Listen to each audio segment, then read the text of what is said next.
I stood before the glass tower in downtown Milwaukee, hands numb, passing out resumes like desperate lottery tickets. Commuters ignored me like I was a street lamp. Then an old man in a gray coat paused, plucking a single sheet from my grip. He studied the name, not my face. His voice was calm enough to freeze my blood.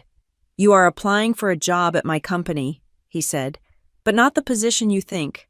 My name is Abigail Taylor, and at 32 years old, I had officially become invisible. The wind in Milwaukee does not just blow, it hunts. It seeks out the gaps in your scarf and the thin spots in your thrift store coat, driving teeth of ice straight into your bones. It was 10 degrees below zero, the kind of cold that turns breath into crystals before it even leaves your lips. Yet there I was, standing on the concrete pavement outside Northgate Plaza. I was not alone, exactly. I was surrounded by the lunchtime rush of corporate drones, people moving with the singular selfish purpose of getting from a heated lobby to a heated Uber. I was the obstacle in their path. I was the static in their signal. I stood there, my fingers stiff inside cheap wool gloves, handing out resumes as if I were distributing desperate lottery tickets. "Please take one," I said, my voice cracking against the wind. "Just a quick look. Experienced compliance officer." A woman in a camel hair coat walked past me, her eyes fixed on a point somewhere above my head. She did not even blink. A man in a blue suit took a sheet of paper from me, not out of interest, but out of a reflex of annoyance, simply to clear the space in front of him. I watched him walk 10 feet to the corner trash can and drop my life history into the bin without breaking his stride. He did not crumble it. He just let it slide from his fingers like a used napkin. That was the reality of my life for the past 3 months. I had been a rising star in compliance at a mid-sized logistics firm until the day $12,000 in unauthorized vendor payments were traced to my user ID. It was a frame job. It was sloppy. Digital vandalism. But the person who did it had the right last name, and I was just Abigail Taylor from Kenosha. I was the expendable variable. I was fired for cause. My severance denied. My reputation quietly poisoned in the local industry database. Now, my rent was 6 days late. My bank account had exactly $42.16 in it, and I was freezing to death outside a job fair that I was technically banned from attending because I did not have the $50 entrance fee. I looked down at the stack of papers in my hand. The ink was cheap. The paper was flimsy. They felt heavy, like I was carrying the weight of every mistake I had never actually made. I should go home. I thought, I should go back to my apartment, turn on the space heater for exactly 20 minutes, and figure out which furniture I can sell on Craigslist. But I did not move. Desperation has a gravity of its own. I held out another resume to a group of laughing interns. They parted around me like water around a stone. Their conversation uninterrupted. I was a ghost. I was a cautionary tale they refused to read. Then the air seemed to shift. It was not a change in the weather. The wind was still cutting through the downtown canyon. It was a presence, a stillness that stepped into the chaotic flow of the sidewalk. An old man had stopped directly in front of me. He was not dressed like the mid-level managers scurrying for sandwiches.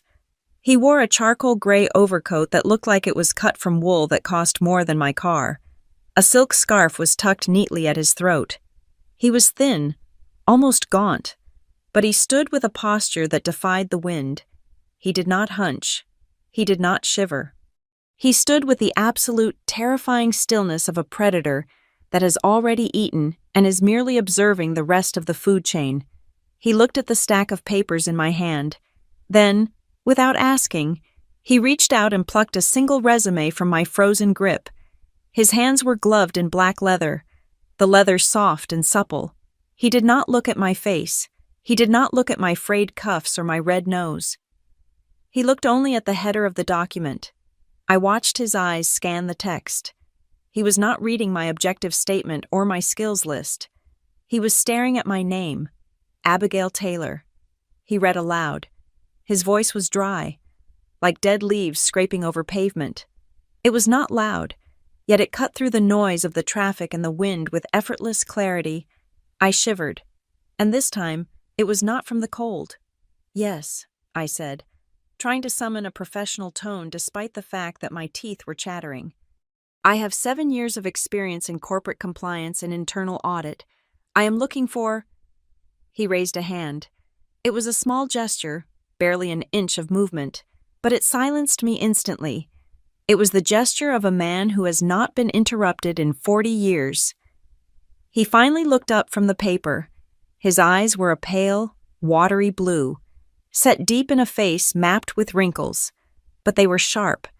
There was no cloudiness of age in them. There was only a piercing, surgical intelligence.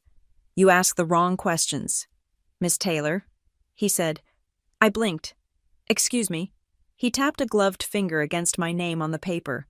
I did not ask about your experience. I asked about your name. You are a Taylor. Which side? Who did you get the name Taylor from? The question was absurd. It was intrusive. In any other context, I would have snatched the paper back and told him to leave me alone.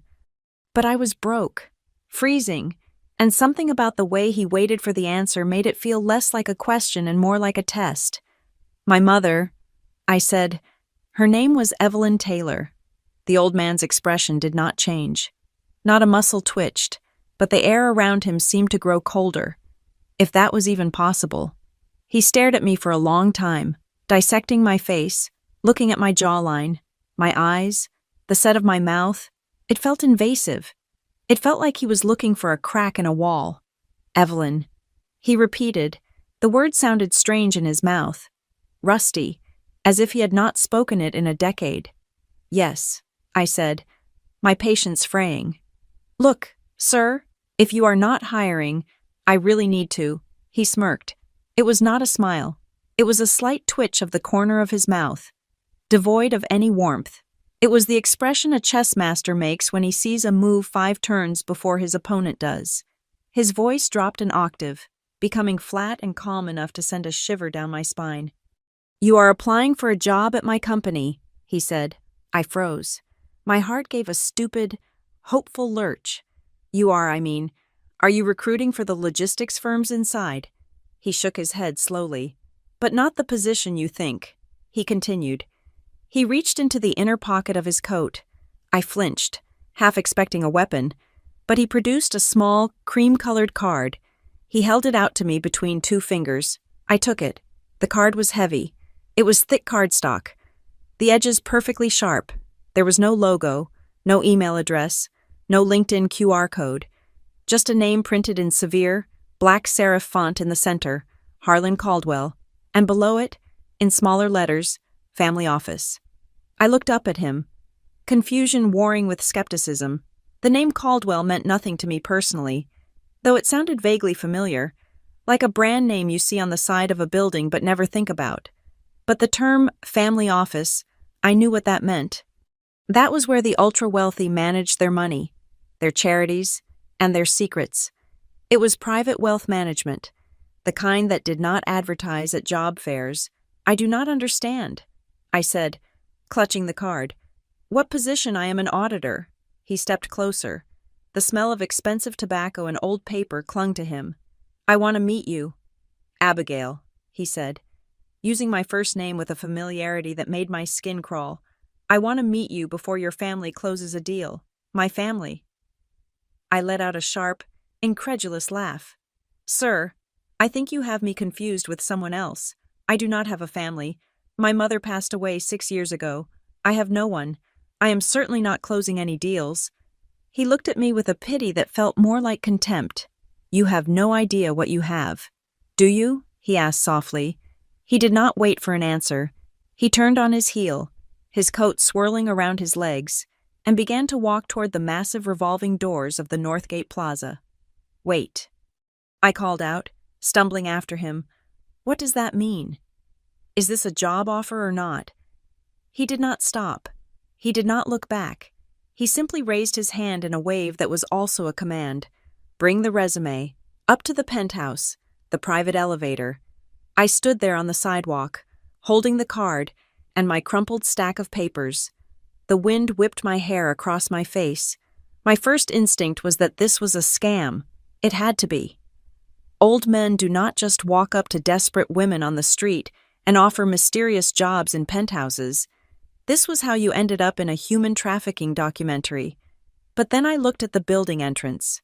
As the old man approached the glass doors, the security guard, a large man who had spent the last hour aggressively checking the badges of everyone trying to enter, saw him coming. The guard's posture changed instantly. He went from bored enforcement to rigid attention. He scrambled out from behind his podium, practically running to the door. He did not just unlock it, he threw it open and bowed his head.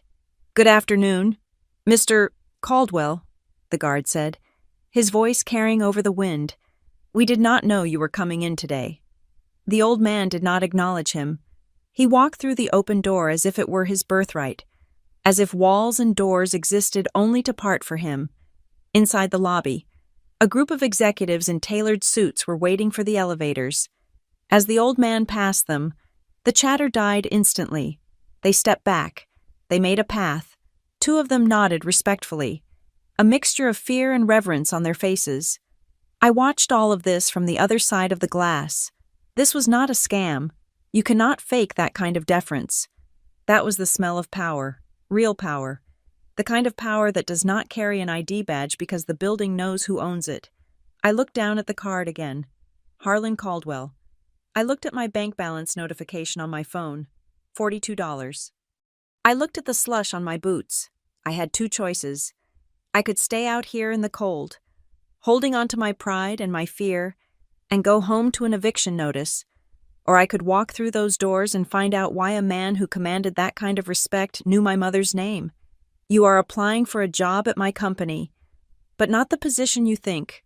The cold bit into my cheeks one last time, a final warning from the winter. I tightened my grip on the resume he had handed back to me, the one he had touched, the one that now felt like a ticket to something dangerous. I walked toward the doors. The security guard moved to block me as I approached, his hand raising in a stop gesture. "Excuse me, miss, this is a private." Then he saw the card in my hand. He saw the name Harlan Caldwell. He stopped. He looked at my cheap coat, my wind-burned face, and then back at the card.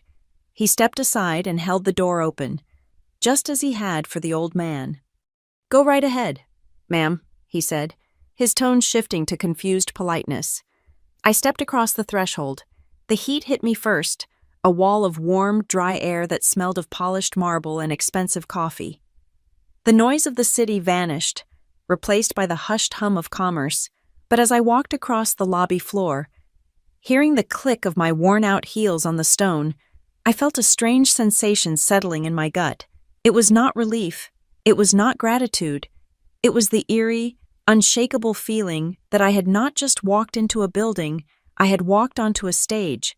I felt eyes on me, even though no one was looking directly. I felt the weight of the old man's words, "Before your family closes a deal." I walked toward the private elevator bank, clutching my resume to my chest. I had come here looking for a paycheck, for a way to survive the winter. But as the elevator doors slid open to reveal a panel with no buttons, only a keycard slot that was already glowing green for me, I realized I had found something else. I had walked into a room where everyone had been talking about me for a long time, and I was the only one who had not been listening. The elevator ascended with a smoothness that defied gravity. There was no lurch, no mechanical hum, just the silent sensation of the world falling away beneath my feet. I watched the floor numbers tick upward on a digital display that looked more expensive than my television. 10, 20, 30, as the city of Milwaukee shrank into a miniature grid of snow and gray concrete below me. My mind did not stay in the present. It drifted back to Kenosha, to a small, drafty duplex with peeling yellow siding and a heating system that rattled like a dying lung. That was where the name Harlan Caldwell lived. He did not live there as a person. He lived there as a ghost, a taboo, a shadow that hung over our dinner table. Growing up, I knew him only as the old man, or sometimes, when my mother had drunk 2 glasses of cheap box wine, as the reason my mother, Evelyn, had not always been a woman who clipped coupons for canned tuna. That was the part of the story the rest of the family tried to bury under layers of polite conversation. Before I was born, She had been a brilliant accountant. She had worked inside the Caldwell empire, managing books that held more zeros than I could count. She was efficient. She was loyal. And then, one afternoon in 1995, she was erased. I never knew the full story. Whenever I asked, her face would go tight, her lips pressing into a thin, white line. "It does not matter, Abigail," she would say, aggressively scrubbing a pot that was already clean. "We do not look back. We make do." But the family whispered. Oh, how they loved to whisper. My Aunt Celeste was the conductor of that orchestra. Celeste was my mother's sister, but she looked like she belonged to a different species entirely. While my mother wore thrift store cardigans and worried about the electric bill, Celeste wore structured blazers and drove a Lexus that she parked carefully away from our cracked driveway whenever she deigned to visit. I remember one Christmas when I was 12. The house smelled of pine needles and damp wool. Celeste sat on our sagging sofa, sipping tea as if she were afraid it might poison her. Poor Evelyn. Celeste had sighed, loud enough for me to hear from the kitchen. She just got too greedy. That is the tragedy of it. She tried to reach above her station. You do not bite the hand that feeds you and expect to stay at the table. Greedy. The word stuck in my throat like a fishbone. My mother worked double shifts at a diner after she was blacklisted from the corporate world. She walked to work when the car broke down to save bus fare for my braces. If that was greed, then I did not know what generosity looked like. When my mother died of ovarian cancer 6 years ago, the family descended upon us like vultures in designer mourning wear. The funeral was a blur of black umbrellas and insincere hugs. Uncle Jerry, who had not called us in a decade, patted my shoulder with a heavy, sweaty hand. Aunt Celeste cried dry tears into a lace handkerchief. They stood around the grave, looking solemn and united, a portrait of familial grief. "We will look after you, Abigail," Celeste had said, gripping my arm with manicured claws. "You are family. You will never be alone." I was 26. I was grieving. I was stupid enough to believe them. I thought family meant support. I thought it meant a safety net. But over the next 6 years, I learned that for the Caldwell-adjacent clan, family was just another resource to be exploited. I was not a niece or a cousin to them. I was a utility player. I was a problem solver who worked for free. They realized quickly that I had inherited my mother's brain for numbers and compliance. I was the smart one, the diligent one, the one who had put herself through the University of Wisconsin on academic scholarships while working nights at a warehouse. So, the calls started coming. "Abigail, darling," Uncle Jerry would say on a Tuesday afternoon, "I am in a bit of a bind with the IRS. Could you just take a quick look at these filings? It will only take you an hour. It took me 20 hours. I saved him $4,000 in penalties. He sent me a $50 gift card to Olive Garden as a thank you. Abigail, sweetie," Aunt Celeste would coo, "we are trying to navigate this insurance claim for the vacation house. The paperwork is dreadfully confusing. You are so good at reading the fine print. I fought their battles. I organized their chaotic records. I wrote the appeal letters that got their claims approved. I was the invisible mechanic keeping their engines running, while they lived lives of effortless comfort. And then there was Brielle. If I was the mechanic, Brielle Caldwell was the hood ornament. Technically my second cousin. Brielle was 29 years old and had never worked a real day in her life. She was the golden child, the chosen one, the vessel into which the family poured all their hopes and vanity. She was beautiful, in that polished, expensive way that requires a team of dermatologists and hairstylists to maintain. She had a job title. Of course, she was the director of public relations for one of the family's charitable arms, but her actual job seemed to be existing on Instagram. I remember a Thanksgiving dinner 2 years ago at Celeste's sprawling house in Lake Geneva. I was in the library, hunched over a laptop, frantically finishing a college admissions essay for Celeste's son because he was too hungover to write it himself. Through the open door, I could see the dining room. The fire was crackling. The crystal glasses were sparkling. Brielle was holding court, recounting a trip to Milan. "I am just so exhausted," she was saying, tossing her hair, Being the face of the brand is actually incredibly draining. People do not realize the pressure. The table murmured sympathetically. They toasted to her resilience. I sat in the cold library, typing words for a boy who barely knew my name. My stomach growling because I had not been invited to sit down until the work was done. When I finally finished and handed the laptop to Celeste, she did not thank me. She just smiled that tight, pitying smile.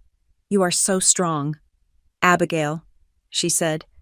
"That is what I love about you. You are a survivor. You can handle anything. You do not need coddling like the others." It was the ultimate backhanded compliment. "You are strong" meant, "We do not need to help you." "You can handle it" meant, "We can pile our burdens on you and you will not break." It was a label that gave them permission to neglect me.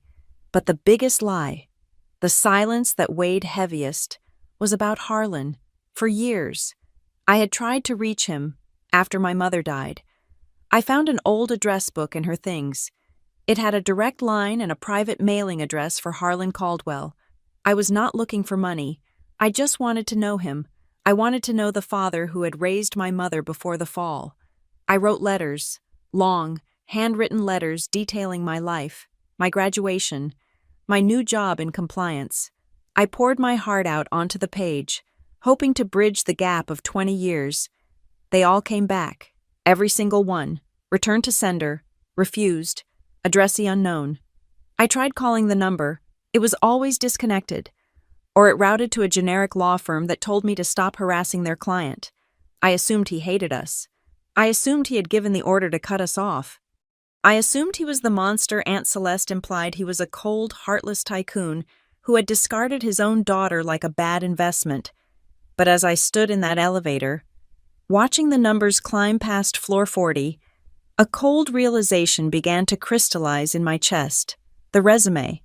He had asked about my name. He had looked at me with curiosity, not recognition. Which side? Who did you get the name Taylor from? He did not know. The realization hit me harder than the Milwaukee wind. He did not know I existed. He did not know his daughter was dead. Someone had been intercepting those letters. Someone had been blocking the calls.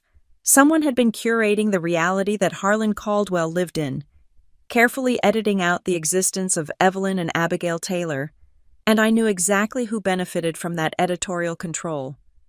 I thought about Brielle, with her future leader profile pieces in the local business journals. I thought about Celeste, positioning herself as the gatekeeper of the family trust. They were not just ignoring me because I was poor, they were hiding me because I was a threat. I was the loose end they thought they had tied off. I was the inconvenient truth that was supposed to fade away into poverty and mediocrity.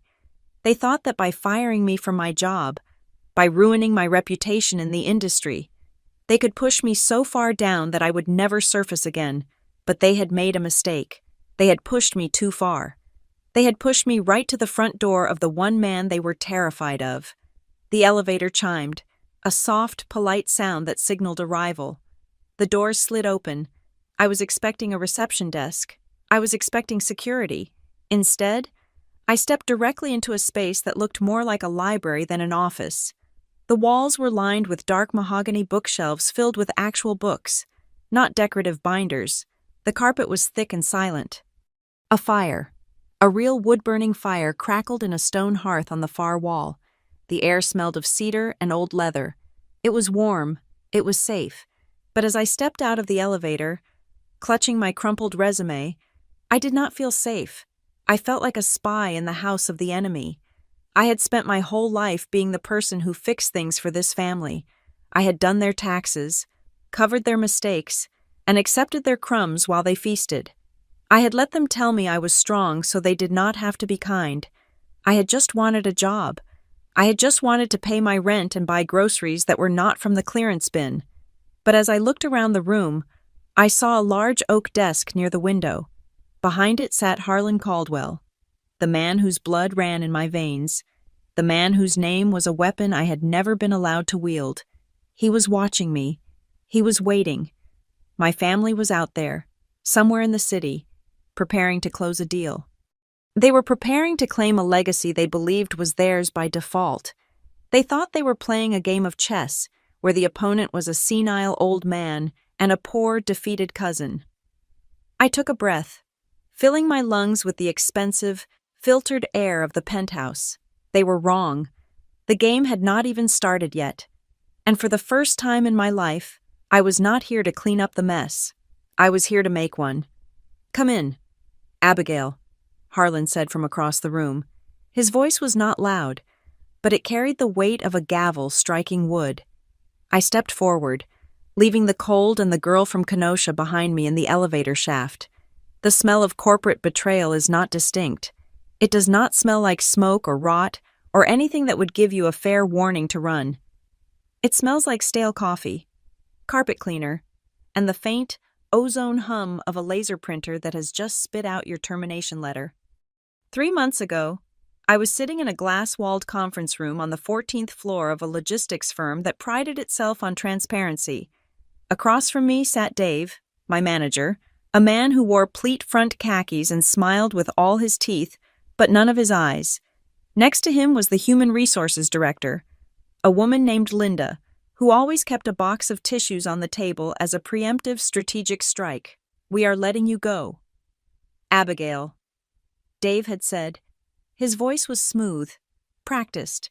It was the voice of a man who had rehearsed this in the mirror while brushing his teeth. The accusation was sitting on the table between us, a single sheet of paper detailing a wire transfer of $12,500 to a vendor called Orion Supply. "I did not authorize that," I said, my hands flat on the cold mahogany table. "I have never heard of Orion Supply. The logs show your user ID approved the batch at 4:15 on Tuesday," Linda said, pushing the paper toward me. "I was in the compliance training seminar on Tuesday at 4:15. I shot back. "I was sitting right next to you. Dave, you borrowed my pen." Dave shrugged, a gesture of helpless bureaucracy. He looked sad. He looked like he was the victim here. "I remember you being there." "Abby," he said, using the nickname I hated, "but the system does not lie. Maybe you logged in remotely. Maybe you shared your password. The point is, the money is gone. The vendor is a shell, and your digital fingerprint is on the trigger. I demanded an audit. I demanded they pull the IP addresses. I told them to check the security cameras to see who was at my desk. That is when the air in the room changed. It went from a disciplinary meeting to a burial. The IT logs for that specific hour have been corrupted." Linda said softly, "A server glitch. Very unfortunate timing. Without that exculpatory evidence, we have to go by the primary transaction record. It is cause for immediate termination." I looked at Dave. He did not blink. He did not look away. In that moment, I understood the architecture of the trap. He had approved the payment. He had needed a fall guy for whatever kickback scheme he was running with Orion Supply. And he had chosen me. Why? Because I was the quiet one, the one with no family connections, the one who stayed late and did not gossip. I was the perfect, disposable asset. I walked out of that building with a cardboard box containing a stapler, a mug, and a succulent plant that was already dying. I did not cry until I got to my car. When I told Jason, my boyfriend of 2 years who worked in risk management at a rival firm, he did not get angry on my behalf. He did not offer to help me hire a lawyer. "Do not sue them, Abby," he said over a dinner of takeout noodles that suddenly tasted like ash. "You know how this town works. HR departments talk. If you file a wrongful termination suit, you will be flagged as litigious. You will be blacklisted. Just take the hit, keep your head down, and find something smaller." 2 weeks later, Jason broke up with me via text message. He said he needed space. I knew he just did not want to be anchored to a sinking ship. He was right about one thing, though. The blacklist was real. For 90 days, I applied to every compliance job in Wisconsin and Northern Illinois. I had stellar references from previous years. I had a clean record, but every time I got close to an offer, the background check would run, or a phone call would be made, and the offer would evaporate. "We have decided to move in a different direction.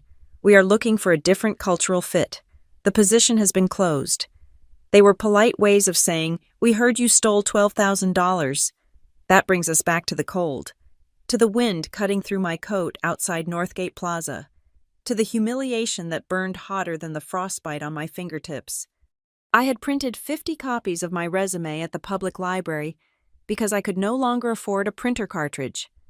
I had put on my last good suit, the one that was now a little loose because I had been skipping lunch to save money. I had come to this job fair not to network, but to beg. I was bypassing the digital gatekeepers. I was trying to find just one human being who would look me in the eye and see my competence rather than my file. But standing there on the sidewalk, I was not just fighting the cold, I was fighting the spectacle. Above the entrance of the Northgate Plaza, a massive LED screen wrapped around the corner of the building. It was playing a loop of high-definition corporate propaganda.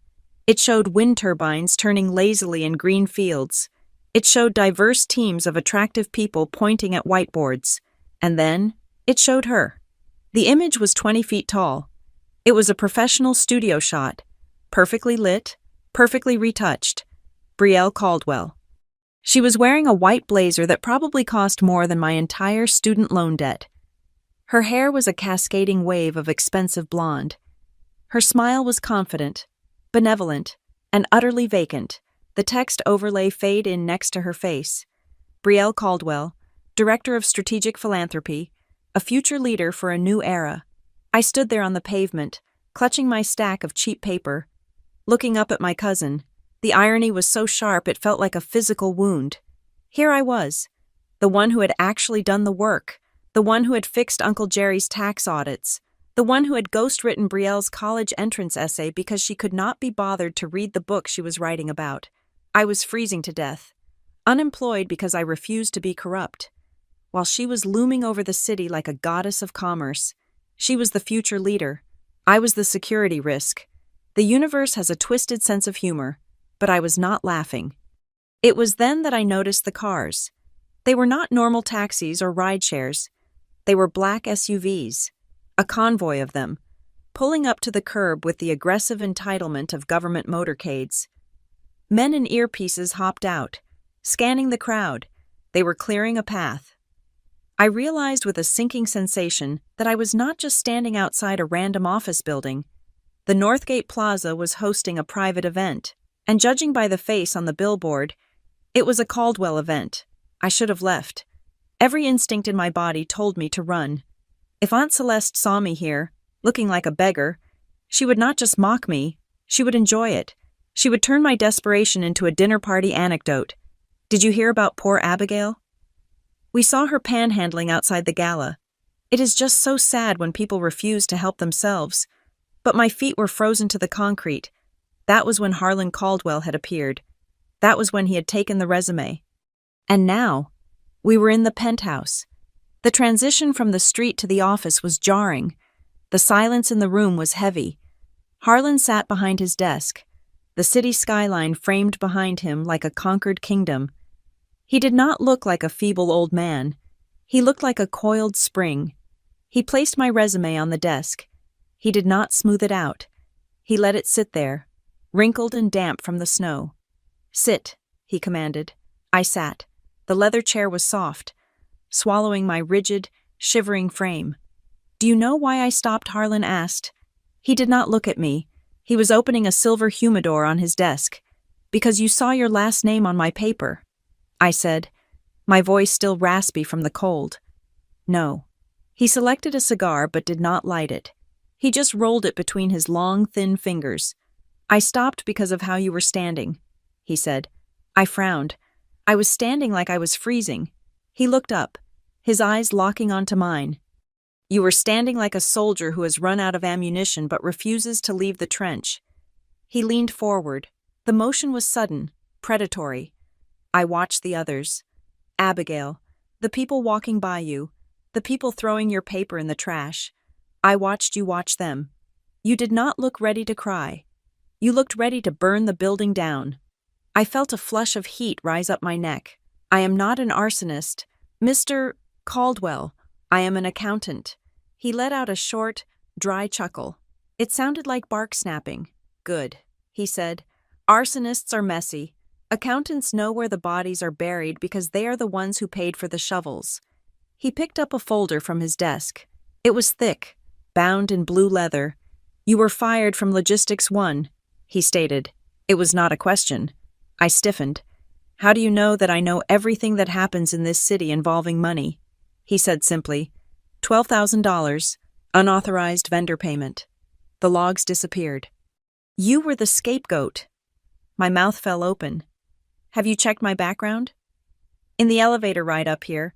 I checked your background 3 weeks ago when your name came across a list of rejected applicants for one of my subsidiaries," he said. I was curious. A tailor with a compliance record. It seemed familiar. He tossed the folder toward me. It slid across the polished wood and stopped at the edge of the desk. I opened it. It was not my file. It was a dossier on my old manager, Dave. There were photos of him meeting with a man I did not recognize. There were bank statements.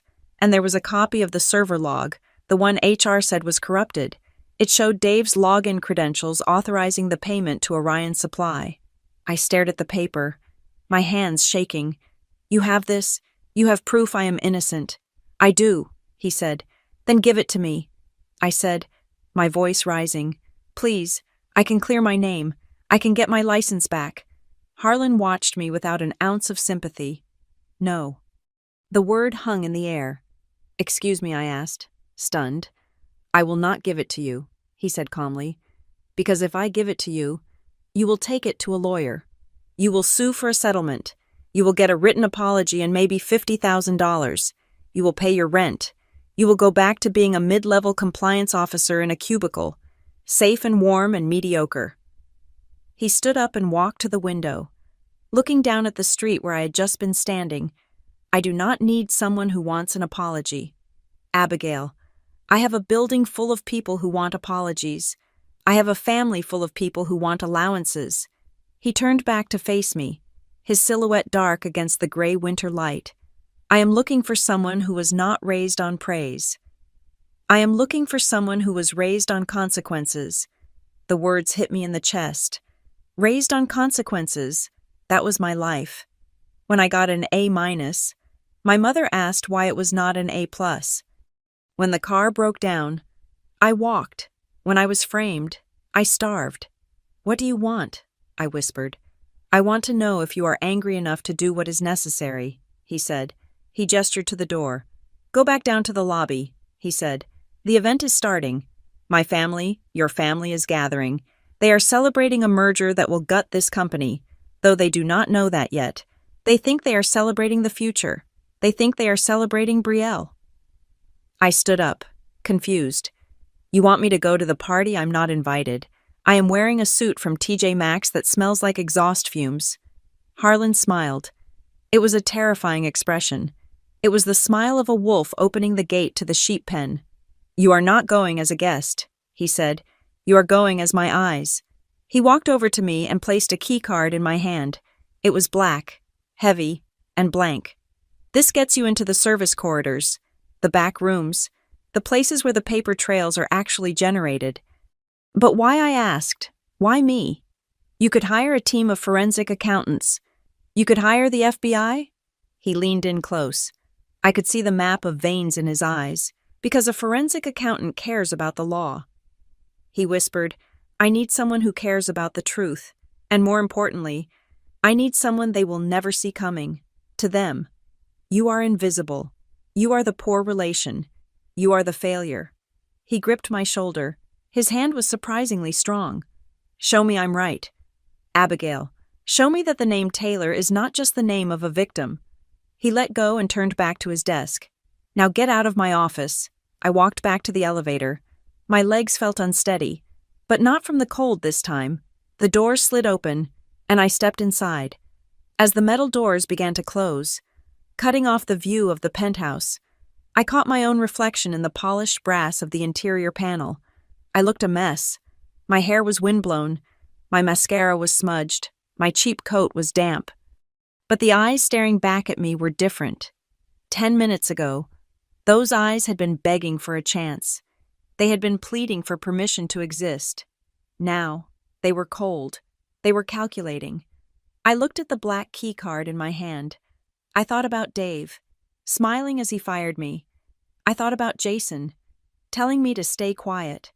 I thought about the LED screen with Brielle's perfect, empty face looming over the city. Harlan was right. I did not want an apology. An apology was words. I wanted a reckoning. The elevator began to descend, taking me down from the sky and back into the trenches, but this time, I was not unarmed. The doors sealed shut with a final metallic thud. I was ready to go to work. The badge clipped to my lapel was a piece of white plastic that shouted my irrelevance to anyone who cared to look. It read, Temporary Administrative Assistant in a generic sans serif font. Harlan had been specific about the role. I was not to be an auditor. I was not to be a consultant. I was to be the help. He had set me up at a small, cramped desk in the corner of the document room, a windowless space sandwiched between the main boardroom and the executive suites. It was the kind of room where silence was heavy, and the air smelled of toner and shredded ambition. My instructions were simple. I was to organize the due diligence files for the upcoming acquisition of a company called Silver Haven Senior Living. To the rest of the staff, I was just a warm body sent over by an agency to handle the overflow of paperwork before the weekend deadline. You are invisible. Harlan had told me before he left me there. Use it. For the first hour, I did exactly what a terrified temp would do. I sorted papers. I color-coded folders. I kept my head down, but my eyes were scanning everything. The door opened with a sharp click, and the temperature in the room seemed to drop 10 degrees. I looked up to see my Aunt Celeste standing in the doorway. She was wearing a structured navy suit that probably cost more than my car. Her hair was pulled back in a chignon so tight it pulled the skin of her face into a permanent expression of surprise and disdain. She stopped when she saw me, her hand hovering over the light switch. For a moment, she did not recognize me. To her, I was just a blur of brown hair and cheap polyester. Then, her eyes narrowed. She took a step closer, her heels clicking on the parquet floor like gunshots. Abigail, she asked. The word came out coated in disbelief. I stood up, smoothing my skirt. Hello, Aunt Celeste? She looked me up and down, her gaze lingering on the temp badge. A small, cruel smile touched her lips. I heard the agency was sending over a warm body to help with the filing. She said, I had no idea it would be you. I suppose desperate times call for desperate measures. She made it sound like I was there to clean the toilets. Mr. Caldwell's office requested the placement. I lied, keeping my voice steady. I needed the hours. Celeste let out a short, breathy laugh. Well, try not to misplace anything. Dear, this isn't your mother's kitchen table. These are legal documents. She turned to leave, dismissing me entirely. When the hallway behind her filled with the sound of animated chatter, Brielle walked in. If Celeste was the ice, Brielle was the fire that consumed all the oxygen in the room. She was glowing, literally glowing. Her skin had the sheen of a recent facial, and she was followed by 2 assistants who were furiously typing on tablets as she dictated. We need the press release to focus on the synergy of care, Brielle was saying. Use words like legacy and compassion. Avoid profit margins at all costs. She stopped when she almost bumped into Celeste. Oh, Aunt Celeste, Brielle said, flashing a dazzling smile. We are just finalizing the gala guest list. Then she saw me. The smile did not falter, but the eyes went dead. It was a fascinating transformation to watch up close. Abigail, she exclaimed. She crossed the room and grabbed my hand. Her grip was surprisingly strong, her nails digging into my palm just hard enough to hurt. It was not a greeting. It was a warning. I did not know you were visiting, she said, her voice pitched high and sweet for her assistants to hear. I am working, actually, I said, pulling my hand back, just helping out with the paperwork for the merger. Brielle turned to her assistants. This is my cousin, my distant cousin. She has had a bit of a rough patch lately, so we are letting her pick up some hours. She turned back to me, her face a mask of patronizing concern. It is so brave of you to take this on. Abby, really, most people would be too proud to come back here after, well, everything. She let the sentence hang there, referencing my firing without saying the words.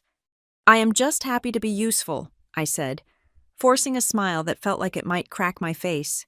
Good, Brielle said. She stepped closer, invading my personal space. Just remember, these files are confidential, highly sensitive. If anything leaks, security will know exactly who was in the room. She patted my arm, a gesture that looked affectionate but felt like she was checking for a wire. We should catch up properly later, she said, already turning away. Maybe I can find some old clothes I'm donating. They might fit you. She swept out of the room, her entourage trailing behind her like ducklings. Celeste gave me one last look, a mixture of pity and triumph, before following her daughter. The door clicked shut. I let out a breath I had been holding for 5 minutes. My hands were shaking, not from fear, but from a rage so cold it burned. Old clothes, distant cousin. I turned back to the desk.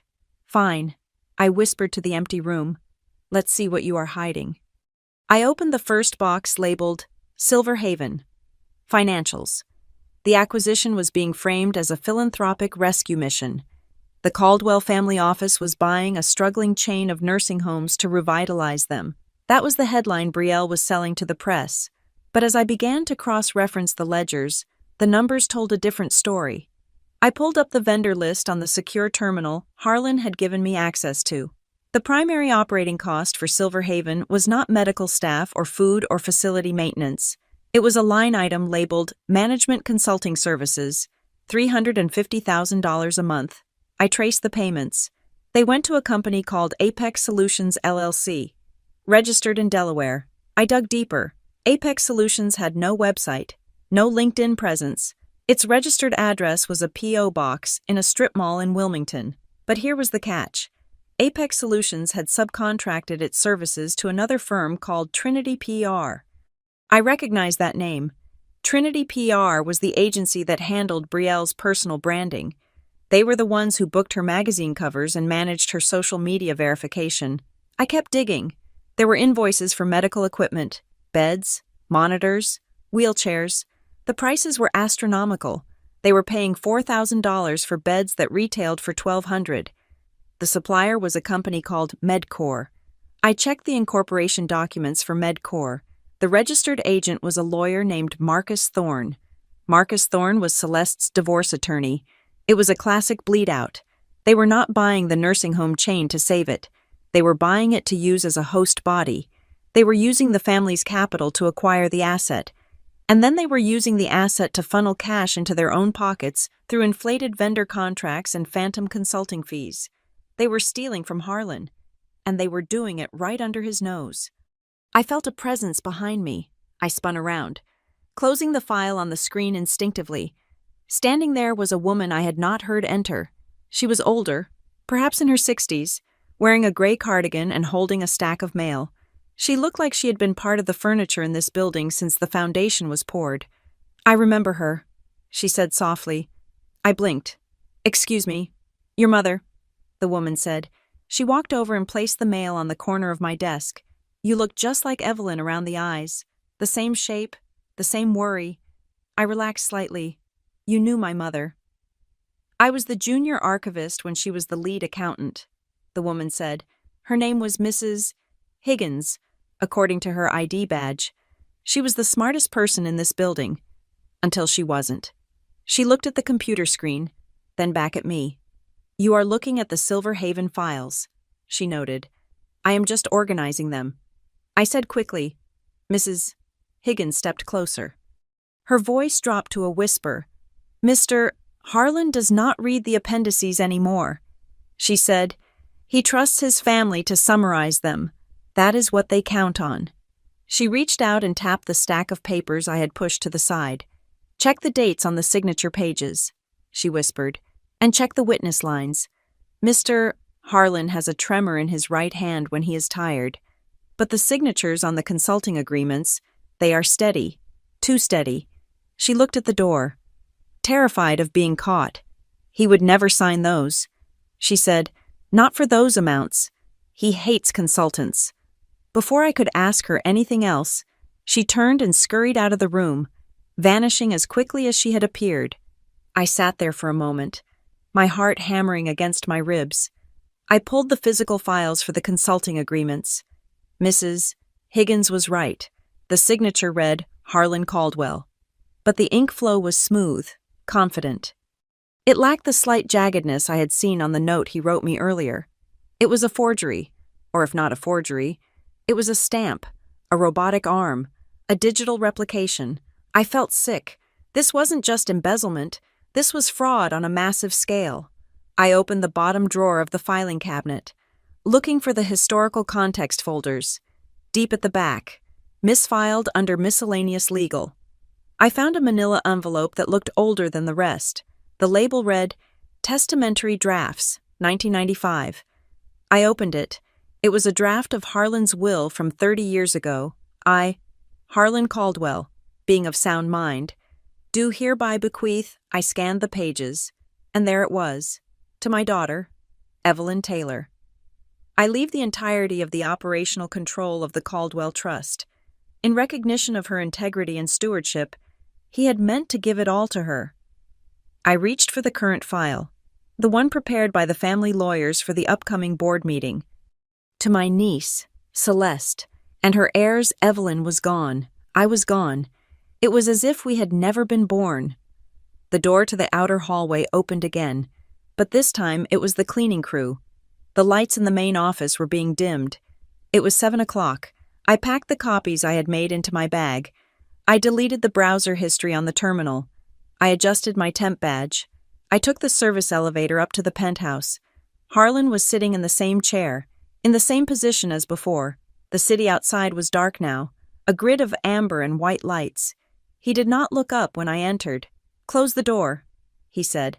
I pushed the heavy oak door until it clicked shut. The silence in the penthouse was absolute. "Well?" he asked. His voice was rough, tired. I walked over to the desk. I did not sit down.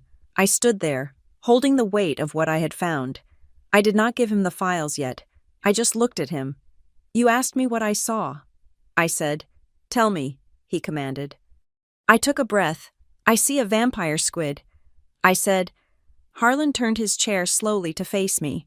"Continue. They are buying Silverhaven not to run it, but to bleed it," I said, keeping my voice flat and clinical. "The acquisition price is fair, but the operating structure is rigged. There is a consulting contract with a firm called Apex Solutions for $350,000 a month. Apex is a shell. The money flows through it to Trinity PR, which is Brielle's agency." Harlan's face remained impassive, and the medical supplies marked up 70%. I said, "Through a vendor owned by Celeste's divorce lawyer, they are round-tripping your own money. Mr. Caldwell, they are taking it out of the charitable trust, washing it through the nursing home operating expenses, and putting it into their own pockets." I paused. "And they are forging your signature to do it." Harlan's eyes tightened. "How do you know the stroke pressure is wrong?" I said, "The signature on the consulting agreement is consistent with a digital auto pen, not a human hand. It is too perfect. And the dates on the contracts align with days you were in the hospital for your hip surgery last year. You physically could not have signed them." I reached into my bag and pulled out the copy of the 1995 will. I placed it on the desk, and they buried this. I said, "They erased my mother. They erased me. They built a wall around you so high that you could not see they were dismantling the foundation brick by brick." Harlan looked at the old will. He did not touch it. He stared at his own handwriting from 30 years ago. He was silent for a long time. The only sound was the wind howling outside the glass. "They think I am senile," he said softly. "They whisper it at board meetings. The old man is slipping. He does not notice the details anymore." He looked up at me. "Did they recognize you?" "They recognized a poor relation," I said. "They recognized someone they could pity and dismiss. Brielle offered me her old clothes." Harlan's hands curled into fists on the desk. The leather of his gloves creaked. "They see a beggar," he said. He stood up. He walked around the desk and stood in front of me. He was tall, and despite his age, he radiated a terrifying kind of energy. "I looked for you. You know," he said. "After your mother left, I sent investigators. I sent letters. They were returned." I said, "All of them." He nodded slowly. Celeste handled my personal mail. She said Evelyn wanted nothing to do with me. She said you had moved away. She said you were dead to us. He reached out and took the file from my hand. You are not a temp. Abigail, he said, I am, if you want me to uncover the rest of it. I replied. He shook his head. You are not a temp, he repeated. He looked me dead in the eye. And for the first time, the coldness in his face cracked. Underneath the layer of granite, there was something else. Grief. Pride. You are my granddaughter, he said. The word hung in the air. It was the first time anyone had acknowledged it in this building. And you are not here to get a job. He continued. You are here to pass a test. What test? I asked. The test of whether you are a Taylor or a Caldwell, he said. A Taylor would take this information and run. A Taylor would use it to negotiate a payout. He leaned in close. But a Caldwell. A Caldwell burns the parasite out of the host, even if it hurts. He handed the file back to me. Keep digging, he ordered. I want the bank routing numbers. I want the emails. I want the proof so absolute that when we drop the hammer, not even God can save them. I took the file. My hand was steady. Yes, sir, I said. He walked back to his window and looked out at the city. Don't call me sir, he said, his back to me. I hesitated. Okay, I said. I turned to leave. I had work to do. I had to go back into the shark tank tomorrow and pretend to be a minnow. But as I reached for the door handle, his voice stopped me. Abigail. I looked back. Get a better coat, he said. It is going to be a cold winter. The invitation to dinner at Aunt Celeste's estate in Lake Geneva did not arrive by mail. It was not a request.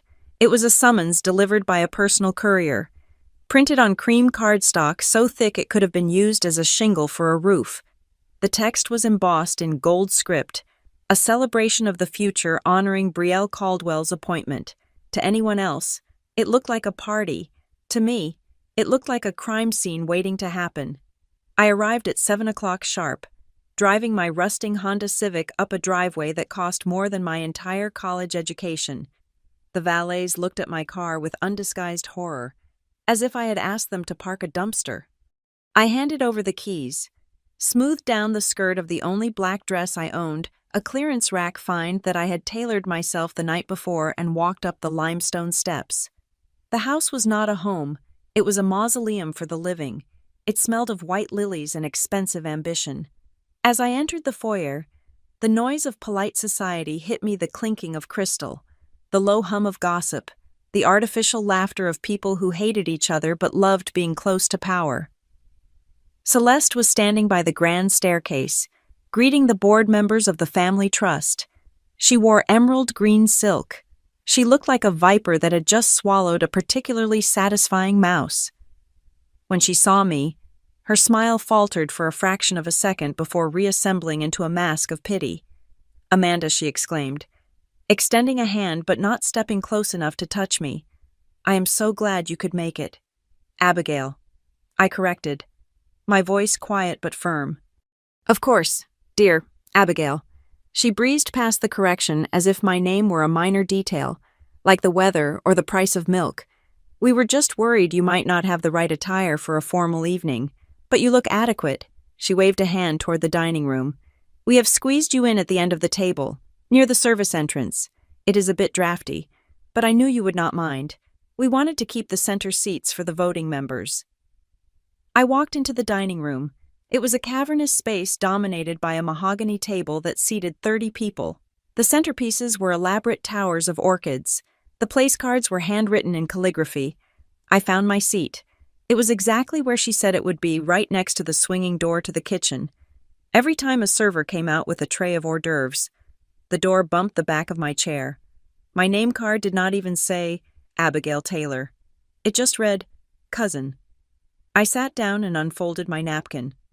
From my vantage point at the edge of the universe, I could see everything. At the head of the table sat an empty chair, Harlan's chair. To its right sat Brielle. She was radiant, holding court with 3 board members who were hanging on her every word. She was telling the story of the Silver Haven acquisition, spinning the narrative of the future leader. It was never about the assets for me, Brielle was saying. Her voice projected perfectly to reach the back of the room. It was about the moral obligation. When I saw the books for Silver Haven, I knew we had to step in. It is about stewardship. I spent nights poring over those ledgers, just looking for a way to save the residents. I took a sip of water to wash down the bile rising in my throat. She had not looked at a ledger in her life. I had seen the file metadata. The only thing Brielle had opened was the folder containing the press release drafts. A waiter placed a plate of something intricate and microscopic in front of me. Scallop carpaccio with truffle foam. So, Brielle, a man with a red face and a diamond pinky ring asked. He was Uncle Jerry, Celeste's brother-in-law, a man who had never met a Scotch he did not like. How did you manage to get the vendor contracts renegotiated so quickly? That is usually a 6-month process. The room went quiet. It was a technical question, a test. Brielle did not miss a beat. Oh, Uncle Jerry, you know how I am. I just got on the phone with the suppliers. I told them, look, we can do this the hard way, or we can do this the Caldwell way. She laughed, a light tinkling sound. Besides, she added, taking a sip of champagne, once we agreed to the deferred payment structure with Apex Solutions, the cash flow issues resolved themselves. It was just a matter of moving the liability to the next quarter. I froze. My fork hovered halfway to my mouth. The deferred payment structure. That detail was not in the board packet. It was not in the executive summary. It was buried deep in the confidential appendix of the shell company agreement, the one I had found in the physical files. The one Mrs. Higgins said Harlan never read. If Brielle knew about the deferred payments to Apex, she knew Apex was a shell. She wasn't just the face of the fraud. She was the architect. I looked down at my plate, trying to keep my face neutral. She had just admitted to structuring the kickback. Across the table, Uncle Jerry was already 3 drinks deep. He leaned back, his face flushed. Well, it is a good thing the old man is not reading the fine print anymore. Jerry chuckled, his voice slurring slightly. 10 years ago, he would have flayed us alive for using a structure like that. He hated debt shifting. Celeste, who was seated halfway down the table, shot a look at Jerry that could have stopped a heart attack. Jerry, please. What? Jerry waved his hand dismissively. It is true. Dad is well. We all know how he is. The doctors say the cognitive decline is accelerating. As long as we have the medical power of attorney, he signs what we put in front of him. It is a mercy, really. He does not have to worry about the details anymore. I felt a cold chill slide down my spine. Cognitive decline. That was the narrative. They weren't just forging his signature. They were building a medical file to justify why he would sign things that destroyed his own company. They were gaslighting the entire board into believing Harlan was senile so that if he ever did object, they could dismiss it as the rantings of a sick old man. I looked at the empty chair at the head of the table. I knew for a fact Harlan was not senile. He was sharp enough to catch the hesitation in my voice from across a room. He was sharp enough to spot a fake coat from 20 feet away. This was not a transition of power. It was a coup d'etat disguised as elder care. I felt a tap on my shoulder. A server leaned down. Ms. Celeste would like a word with you in the library. Now. I stood up. No one noticed. I walked past the laughter, past Brielle accepting a toast to her visionary leadership, and exited the dining room. The library was dim, lit only by the lamps on the desk. Celeste was waiting for me, standing by the fireplace. She held a glass of red wine, and she looked at me as if I were a stain on her expensive Persian rug. You are making people uncomfortable. Abigail, she said without turning around. I frowned. I haven't said a word. Aunt Celeste, I am sitting by the kitchen door eating scallops. Your presence is loud, she snapped, turning to face me. You sit there with that look on your face, that judgmental, martyr look. It upsets Brielle. This is her big night. I did not know my face was so powerful. I said. Celeste took a step closer. The smell of expensive wine and expensive perfume was suffocating. Let's be realistic. Abigail, you do not belong here. You do not fit in. You are struggling. We know about the incident at your last job. We know you are broke. She reached into the pocket of her blazer and pulled out an envelope. It was thick. "The family wants to help you," she said, her voice dropping to a conspiratorial whisper. "We have put together a little bridge fund, $50,000, cash." She held the envelope out to me. "Take it," she said.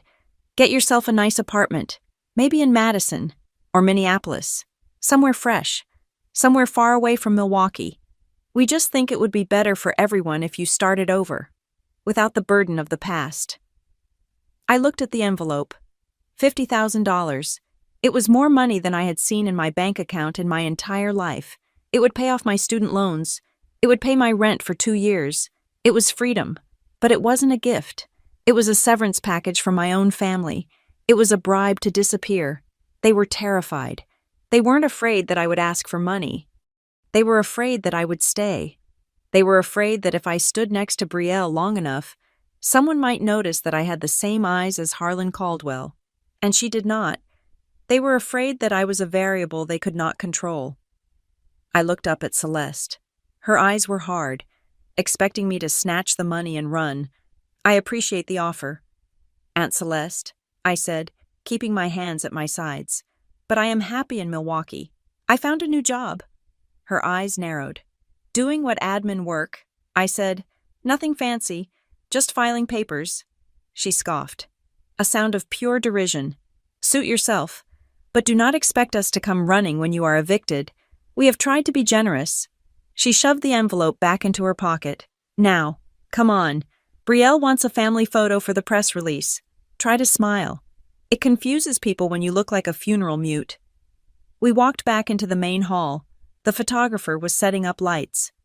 Brielle was center stage, flanked by the board members. When she saw us, she waved. "Come on. Everyone in family unity," she chirped. She grabbed my arm and pulled me into the cluster of people. But as the photographer raised his camera, Brielle shifted. She took a half step to the left, placing herself directly in front of me. Then she pulled Uncle Jerry in on her right. Within seconds, I was completely blocked from view. I was there, standing in the group, but to the camera lens, I was just a shoulder, a sliver of black fabric behind the golden girl. "Okay." Big smiles. "The legacy continues," the photographer shouted. Flash, flash, flash. I stood there in the shadow of my cousin, smelling her hairspray, feeling the heat of the bodies pressing me out of the frame. In that moment, the final piece of the puzzle clicked into place. They didn't just want to steal the money, they wanted to steal the history. They wanted to rewrite the timeline of the Caldwell family so that it went straight from Harlan to Brielle, with no messy detour through Evelyn and Abigail. They needed me to be invisible because my existence proved that there was another option. They weren't afraid of my poverty. They were afraid of my blood. The shoot broke up. Brielle checked the preview on the camera screen. "Perfect," she said, zooming in on her own face. "Just crop the edges a bit." She turned to me, her smile gone. "Thanks for coming. Abby, there is a bag of leftovers in the kitchen if you want to take some home. The staff usually throws it out, but I told them to save it for you." I looked at her. I looked at the diamond necklace resting on her collarbone, a necklace that I remembered my mother saying belonged to my grandmother. "Thank you." "Brielle," I said, "I am not hungry." I walked out of the house. The cold air outside was a relief. It was honest. The snow was starting to fall again. Large, soft flakes that muffled the sound of the world. I walked down the long driveway to my car. I did not take the money. I did not take the leftovers. I reached into my purse and pulled out my phone. I sent a single text message to a number that had no name in my contacts. "They are moving the liability to the next quarter. Brielle knows about Apex, and they are building a medical file to declare you incompetent." I waited. A minute later, the phone buzzed. "Did you take the money?" I typed back. "No." The response came immediately. "Good. Go home. Tomorrow we pull the teeth." I looked back at the house. It was glowing in the night, a castle built on a foundation of lies and quicksand. Inside, they were toasting their own cleverness. They thought they had won. They thought the old man was senile and the granddaughter was a beggar. I unlocked my car door. They didn't know that the house was wired. Harlan hadn't been at the dinner. but he had been at the table. Every word Brielle said about the deferred payments, every slur from Uncle Jerry about the cognitive decline. It was all recorded. He had heard it all. I wasn't the victim anymore. I was the bait, and they had swallowed the hook whole. I started the engine. The heater rattled, blowing cold air for the first few minutes.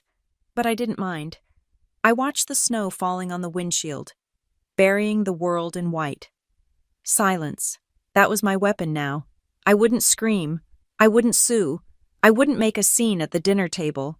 I would just quietly, methodically, hand them the rope and watch them tie the knots themselves. I shifted the car into drive and rolled down the dark driveway, leaving the lights of the gala behind me. The next morning, the family office did not feel like a workplace. It felt like a crime scene that had been scrubbed clean with bleach, where only the people who knew where to look could see the bloodstains under the blacklight. I arrived at 8 sharp. My desk in the cramped document room was exactly as I had left it, but my access had changed. When I logged into the terminal, the restricted folders for Silver Haven and Caldwell Philanthropy were no longer grayed out. Harlan had given me the keys to the kingdom, or rather, the keys to the dungeon.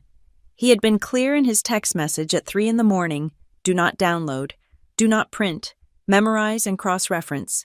If you trigger a security alert, I cannot save you. I was not alone in this hunt.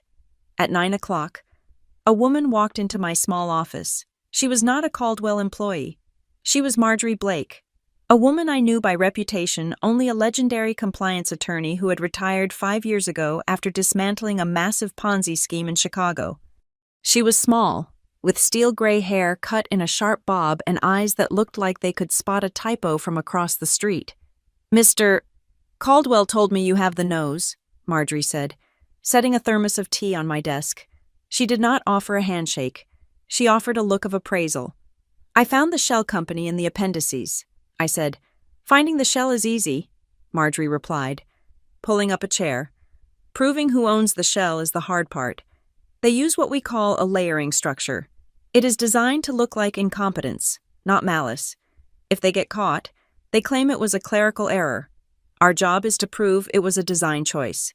For the next 6 hours, we worked in a silence broken only by the clicking of keyboards and the scratching of pens on legal pads.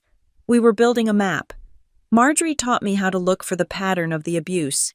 It was not just about stealing money. It was about the abuse of the power of attorney. "Look here," Marjorie whispered, pointing to a series of PDF scans on my screen. "This is the vendor approval log. See the dates?" I squinted at the screen. "The approvals for Apex Solutions. The shell company funneling money to Brielle were all signed on the 3rd Friday of every month. So I asked, 'Check Mr. Caldwell's medical calendar,'" Marjorie said. I opened the second window. My stomach dropped. The 3rd Friday of every month was when Harlan had his physical therapy sessions for his hip. He was out of the office from 1 to 4 in the afternoon.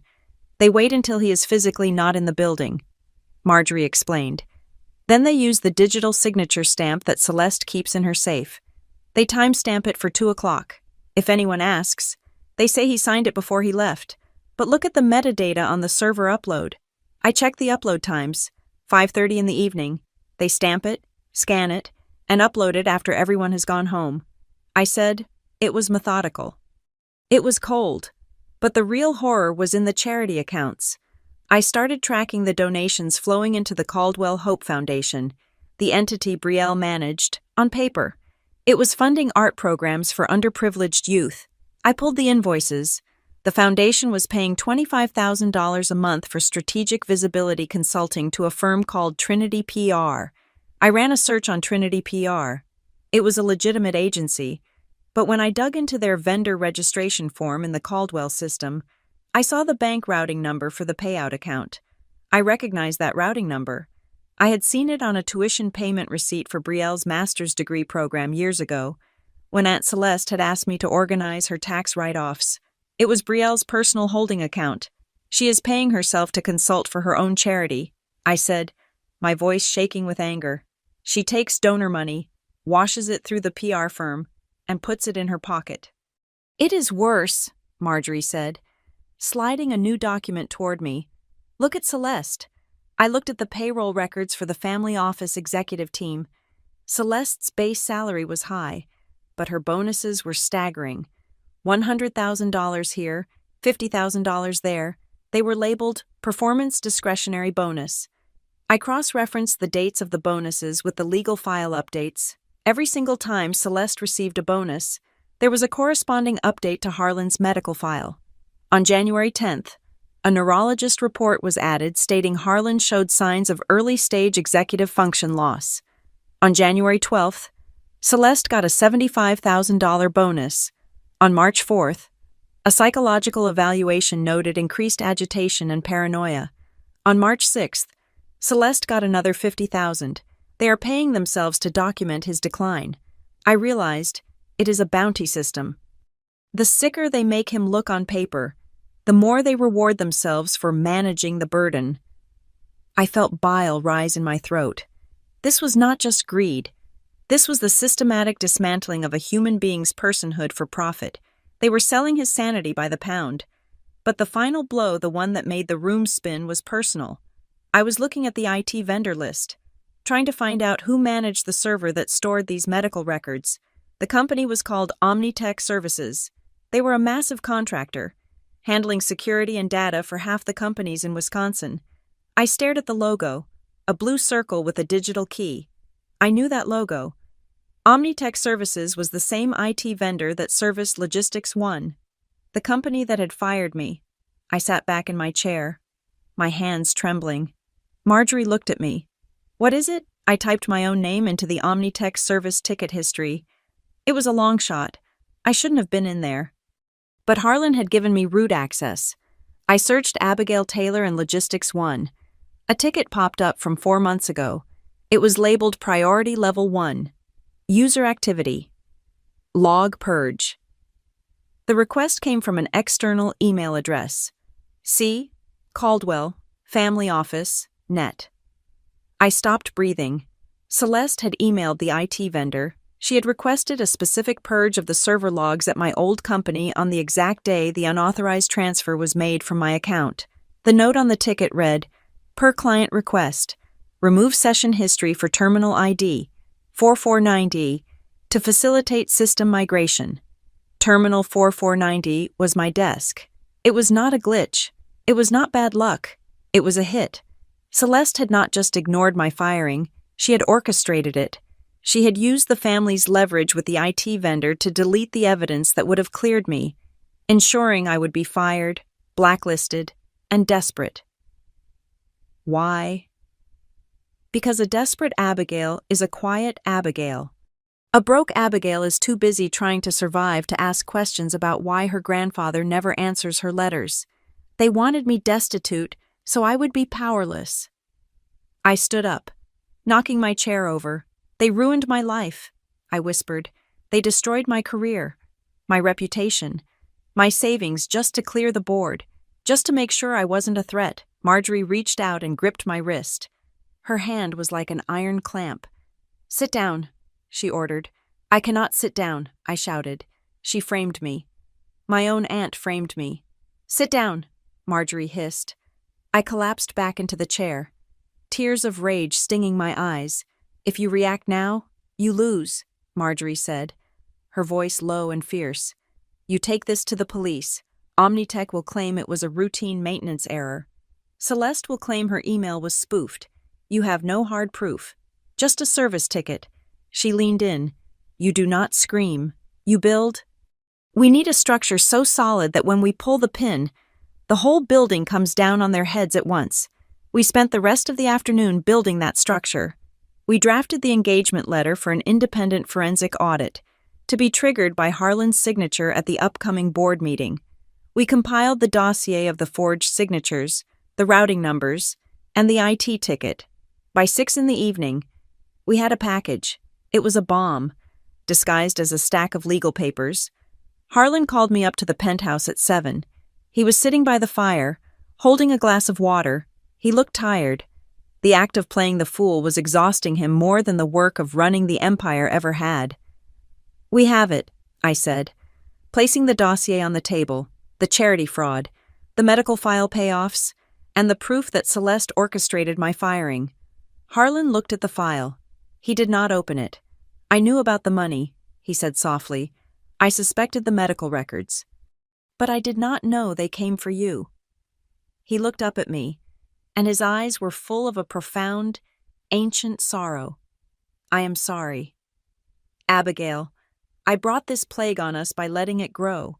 I thought if I gave them enough money, they would be satisfied. I forgot that a fire does not stop eating just because you feed it wood. He reached into his pocket and pulled out a small, brass key. There is one more thing, he said. He pointed to a safe built into the wall behind his desk. It was an old model, heavy steel, purely mechanical. I haven't opened that safe in 20 years, he said. Not since the week your mother left. I took the key. My hand was shaking. What is in it? I asked. The reason I stopped the car when I saw your name, he said. I walked to the safe. The key turned with a heavy clunk. I pulled the heavy door open. Inside, there was no money, no jewelry.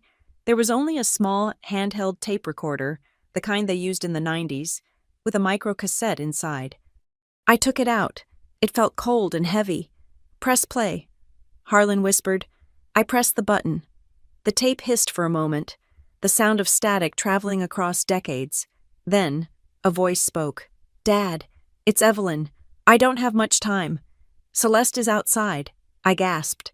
It was my mother's voice, not the tired, beaten-down voice I remembered from her final years, but a younger, sharper voice, urgent, scared.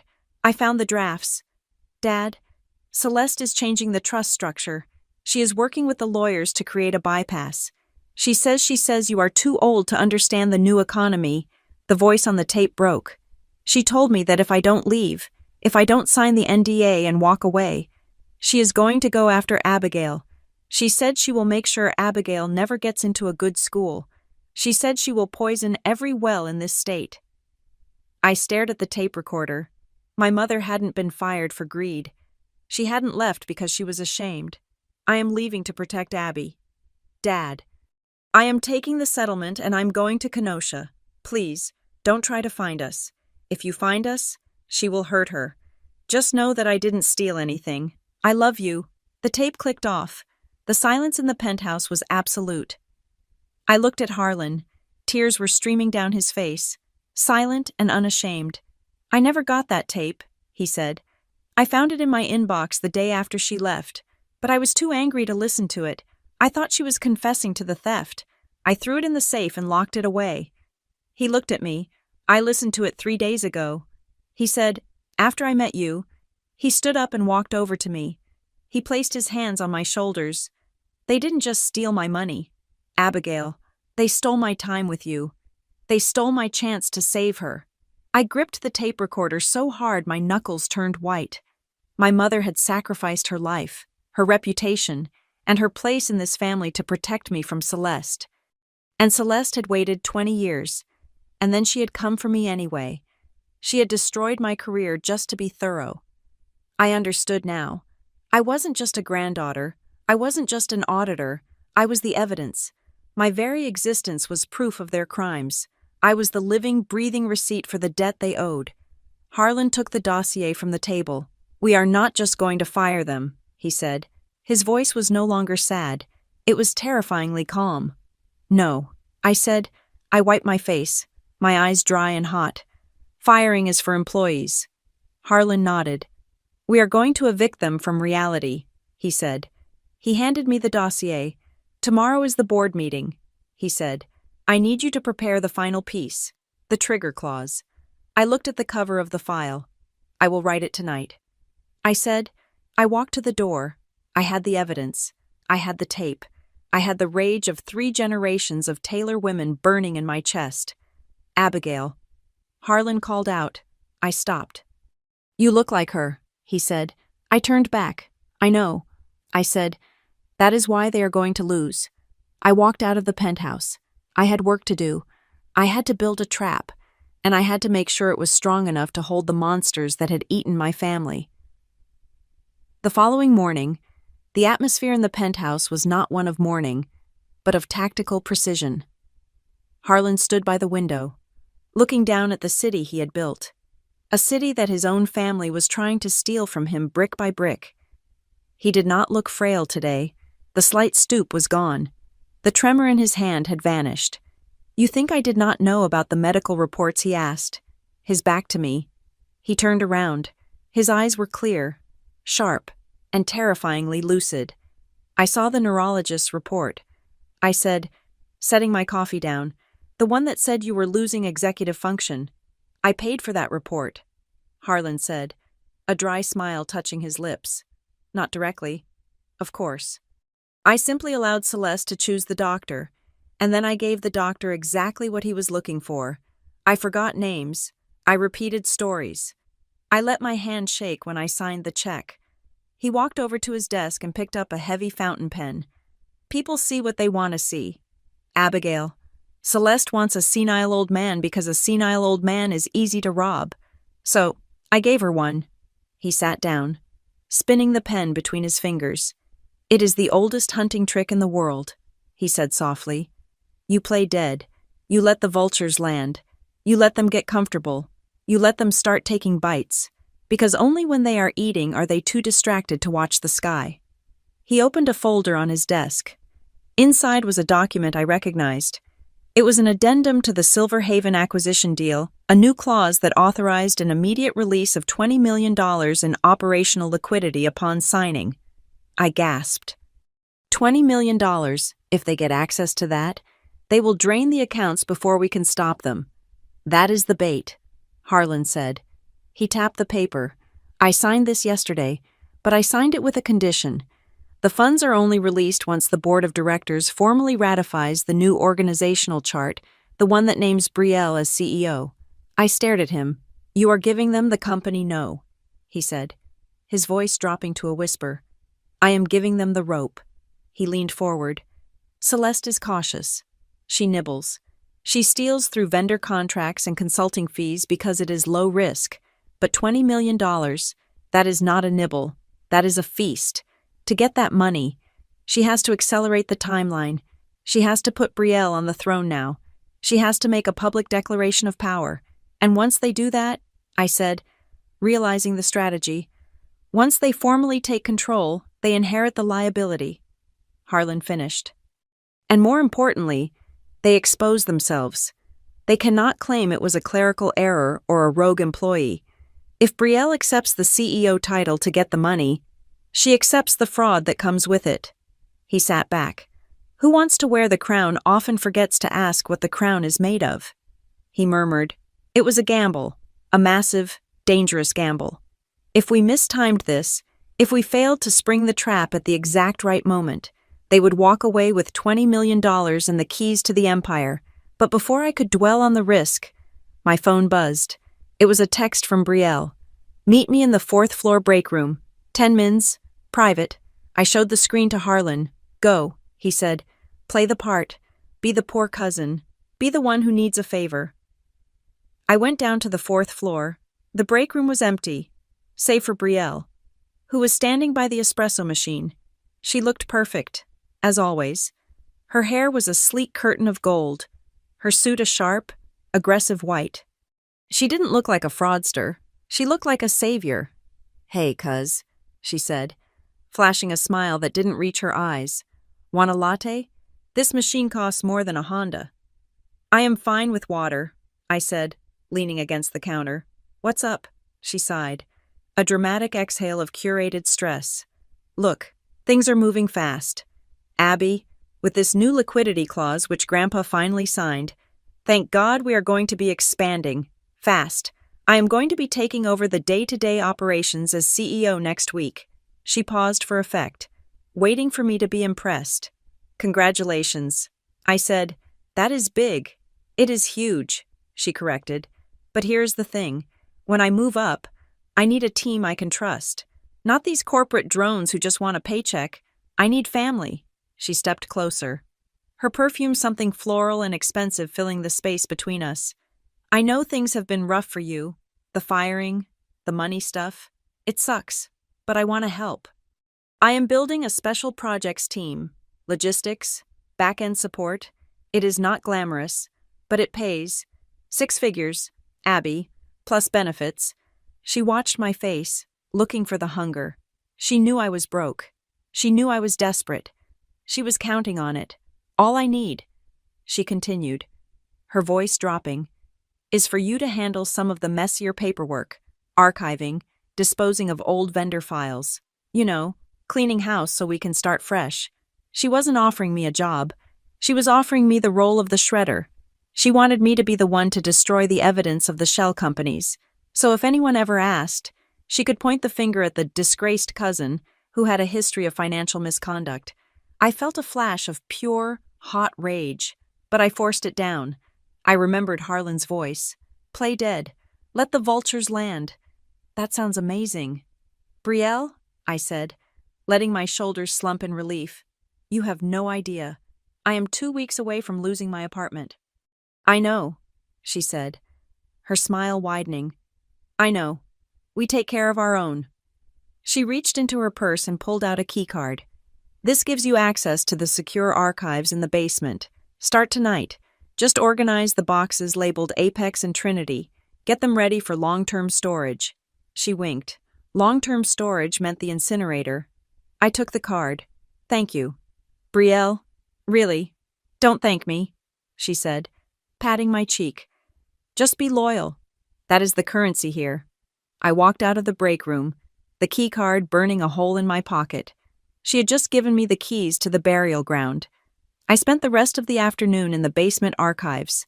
It was a concrete bunker filled with rows of filing cabinets. Brielle thought I was down there destroying files. In reality, I was scanning them. At 4 o'clock, the door to the archive room opened. I froze, expecting security. But it wasn't security. It was a young man in a rumpled shirt, clutching a backpack. He looked terrified.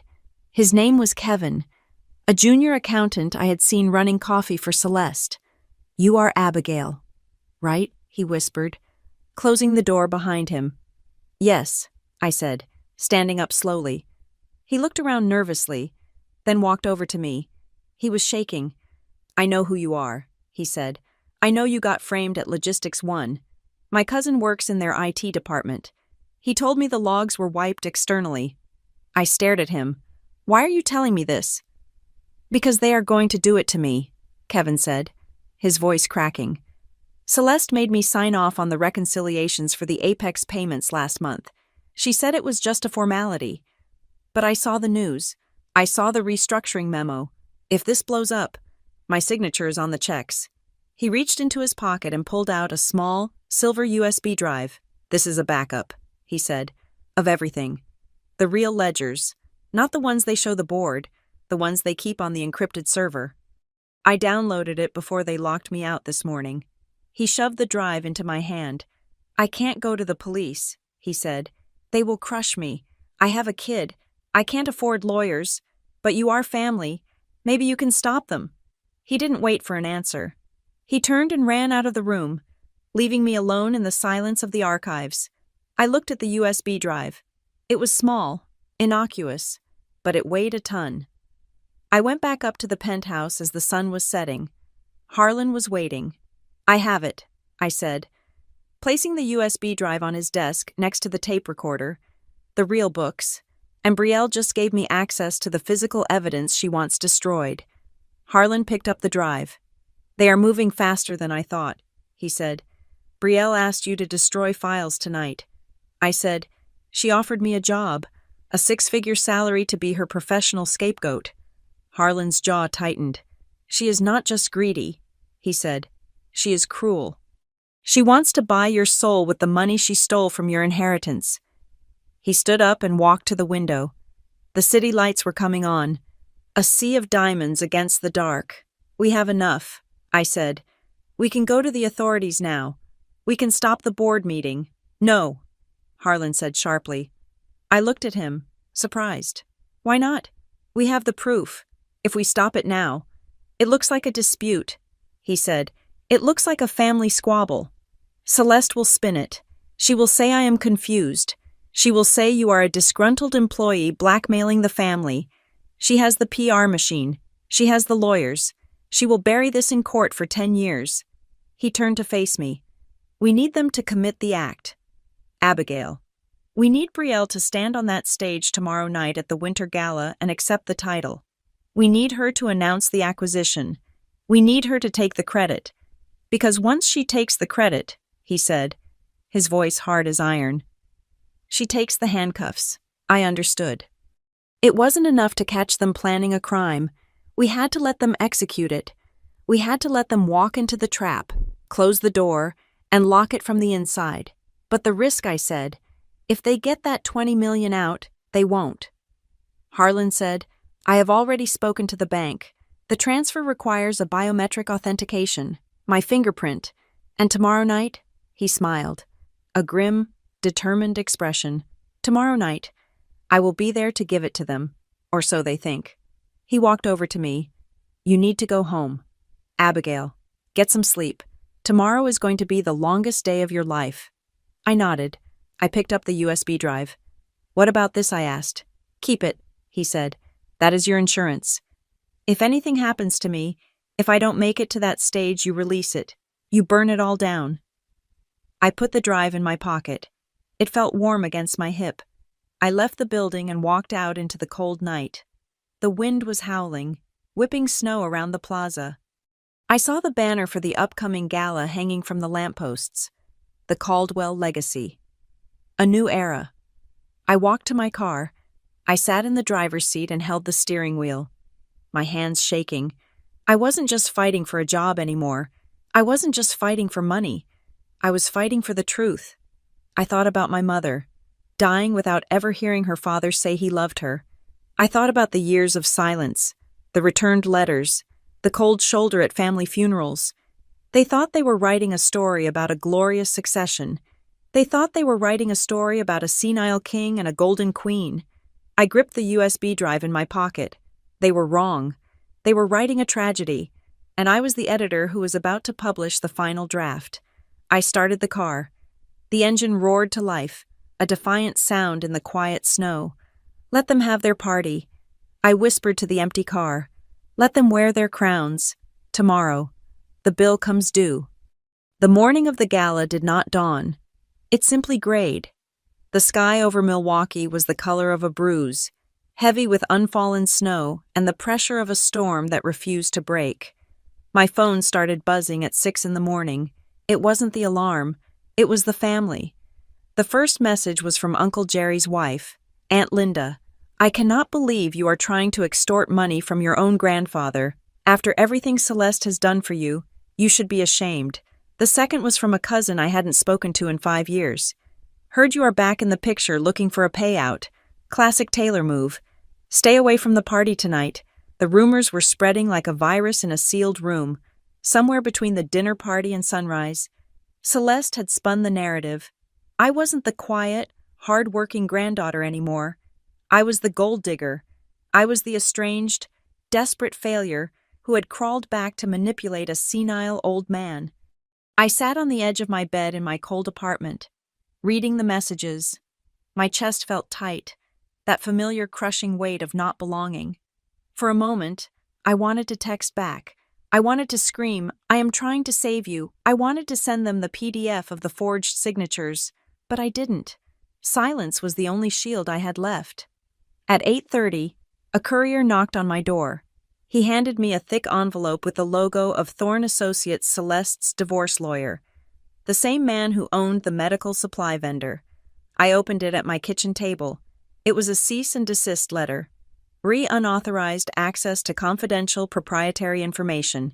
Dear Ms. Taylor, it has come to our attention that you have accessed sensitive financial documents regarding the Silver Haven acquisition outside the scope of your temporary administrative duties. This constitutes a breach of your non-disclosure agreement. We are prepared to seek immediate injunctive relief and damages in excess of $500,000 should you discuss, disseminate, or retain any of these materials. They were terrified. They knew I had seen something, even if they didn't know exactly how much. This wasn't a legal threat. It was a muzzle. I put the letter in my bag. Damages of $500,000. They might as well have sued me for $1 billion. I didn't have $500, let alone $500,000. I drove to the office. The mood in the building was frantic. The gala was tonight. Florists were hauling in trees. Caterers were shouting about ice sculptures. But underneath the festive chaos, there was a current of sharp, metallic tension. I went to my desk in the document room. A stack of papers was waiting for me. Brielle walked in 5 minutes later. She looked tired, her makeup a little heavier than usual to cover the dark circles. She didn't smile this time. "Hey," she said, closing the door. "I need you to sign these." She pointed to the stack. "What are they?" I asked. "Just standard vendor compliance forms," she said, waving a hand dismissively. "Since you have been organizing the files, we need to show that a compliance officer reviewed the historical data. It is just a formality for the audit trail." I picked up the top sheet. Vendor Historical Reconciliation Statement. I read the fine print. By signing below, the undersigned acknowledges they have reviewed the vendor relationships with Apex Solutions and Trinity PR and certifies that all historical payments were made in accordance with company policy and market rates. It was a confession. If I signed this, and the fraud came out later, Brielle could point to this document and say, "Look, Abigail Taylor reviewed it. She signed off on it. She must have been the one covering it up. She was trying to frame me." Again, I looked up at her. Her eyes were hard, calculating. "I can't sign this. Brielle," I said, "I haven't reviewed the market rates. Just sign it." "Abby," she snapped, her voice losing its sweetness. "Do you want the job or not? Do you want the 6 figures? This is how the real world works. You take responsibility, you get rewarded." She leaned over the desk. "Or do you want to go back to handing out resumes in the snow? Because I can make sure that is the only career option you have left in this state." My heart hammered against my ribs. The threat was real. She had the power to bury me. I picked up a pen. "Okay," I said softly. I saw the relief wash over her face. She thought she had won. She thought money was the only lever that moved people. I signed the document, but under my signature, in small, cramped letters, I wrote "Subject to Addendum A." "What is that?" Brielle asked sharply. "Just a standard disclaimer." I lied, keeping my voice shaky to sound intimidated, like I used to do at the old job. "It just means I reviewed the files provided, not the source data." Brielle snatched the paper. She didn't read the note. She just saw the signature. "Fine," she said. "Whatever makes you sleep at night." She marched out of the room. I waited 10 seconds. Then I pulled a piece of paper from my printer tray. It was labeled Addendum A. On it, I had written the undersigned notes that no source data for Apex Solutions was provided, and the signature above is provided under duress and threat of termination. I stapled a copy of it to the file copy in the box. It wasn't perfect, but it was a landmine. If they ever tried to use my signature against me, the Addendum A reference would lead any competent auditor to look for the missing page. I was shaking. The adrenaline was making me nauseous. I just wanted a job. I just wanted to be an auditor. I didn't want to be a double agent in a corporate war. At noon, Marjorie Blake found me in the cafeteria. I was staring at a cup of cold coffee. "You look like you are about to run," she said, sitting down opposite me. "I might," I admitted. "Celeste sent a legal threat. Brielle just tried to trick me into signing a confession. The whole family hates me. Is this worth it?" Marjorie looked at me, her face stern. "Do not try to win this with your feelings, Abigail," she said. "That is what they do. They use shame. They use fear. They use the idea of family as a weapon." She tapped the table. "You win with structure. You win with facts. Did you schedule the auditor?" "Yes," I said. "I called the independent firm Harlan uses for his personal estate.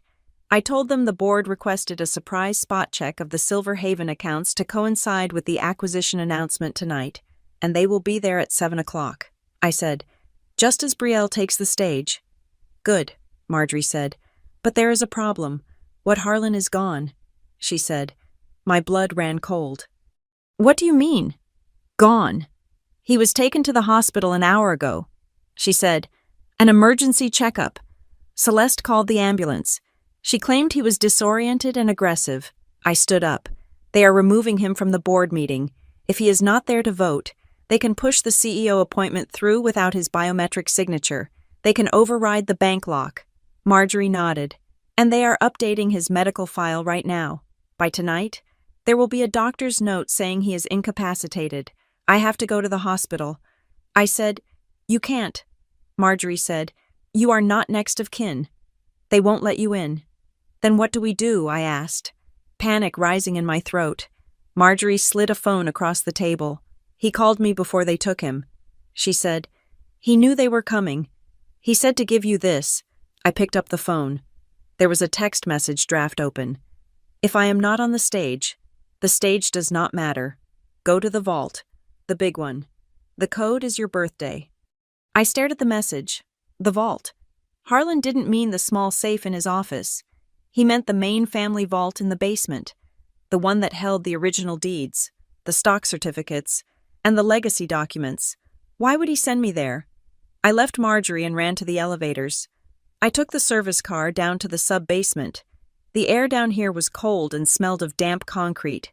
The vault door was a massive circle of steel, like something out of a bank heist movie. I typed in the code, 041292. The heavy tumblers clicked. A green light flashed. The door groaned and swung open. Inside, the vault was lined with safety deposit boxes, but on the central table, there was a single, large envelope waiting. It had my name on it. I opened it. It wasn't money. It wasn't a deed. It was a legal document. Codicil to the last will and testament of Harlan Caldwell. I read the date. It was signed this morning. The ink was barely dry. I scanned the legalese. In the event of my incapacitation, whether by natural causes or medical intervention deemed suspicious by my appointed executor, I skipped to the appointment clause. I hereby immediately transfer the voting rights of my majority share block to a temporary trustee. I looked for the name of the trustee. I expected it to be Marjorie, or a law firm, Abigail Evelyn Taylor. I leaned against the cold metal table, the room spinning. He hadn't just given me evidence. He had given me the company. If they declared him incompetent tonight, this document triggered. It made me the majority shareholder. It made me the boss. But there was a catch. This transfer is valid only upon presentation of the original document to the board of directors. I had to walk into that gala. I had to walk past the security, past the press, past Celeste and Brielle, and I had to put this paper on the table before they voted.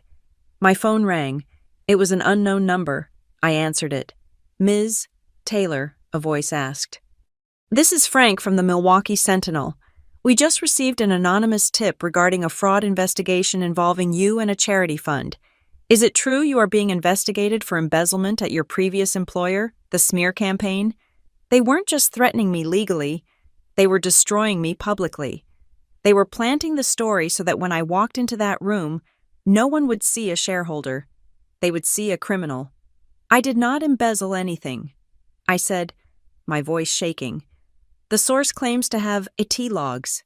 The reporter said, "The fake logs, the ones Celeste had purged and rewritten." I hung up the phone. I felt like the walls were closing in. They had the lawyers. They had the doctors. They had the press. They had stripped me of my reputation, my safety, and now they had taken the only ally I had. I looked at the document in my hand. Abigail Evelyn Taylor. Harlan believed in me. He had bet his entire legacy on the girl who had handed him a resume in the cold. I folded the document and put it in the inside pocket of my blazer. Right next to my heart, I walked out of the vault. I heard the heavy door clang shut behind me, sealing the empty room. I wasn't going to run. I wasn't going to hide. I checked my watch. It was 4 o'clock. The gala started in 3 hours. I went to the bathroom on the lobby floor. I looked in the mirror. My face was pale. My eyes were red-rimmed. My suit was cheap. I washed my face with cold water. I reapplied my lipstick. I pulled my hair back into a tight bun. Marjorie's voice echoed in my head. Win with structure. I had the structure. I had the USB drive. I had the codicil. I took the elevator up to the penthouse one last time. It was empty. The fire was dead. The room felt hollow without Harlan's presence. I sat in his chair. It was too big for me. I picked up the phone on his desk and dialed Marjorie. "Where is he?" I asked. "St. Mary's," Marjorie said. "They have him sedated." Celeste gave the order. Will he be okay?" "He is strong," Marjorie said, "but he won't be at the gala.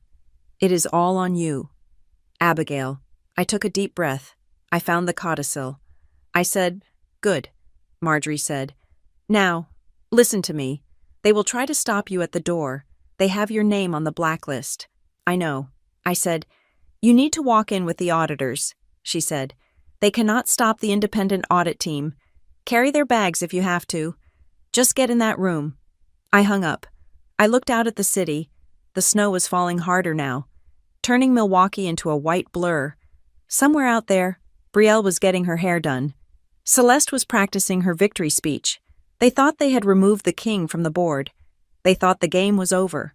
They forgot about the pawn that had made it to the other side of the board. I stood up. I buttoned my blazer. I wasn't Abigail the temp anymore. I wasn't Abigail the victim. I was the trustee. I walked to the door, my hand brushing against the pocket where the will rested. "Hold on, Grandpa," I whispered. "I am coming." The ballroom of the Pfister Hotel was not merely decorated. It was fortified with opulence. The air smelled of white roses, expensive perfume, and the distinct metallic scent of money being moved. Aunt Celeste had spared no expense for the Legacy Winter Gala. The lighting was a soft, golden amber that made everyone look 10 years younger and $10 million richer.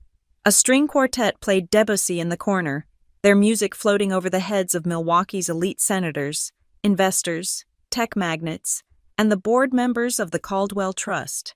I stood in the wings of the stage, dressed in black slacks and a nondescript blazer I had bought at a discount store an hour ago. I was not a guest. I was staff. That was how I had gotten in. Marjorie had been right. The security at the front door had a list with my name on it under "Do Not Admit," but the catering entrance did not.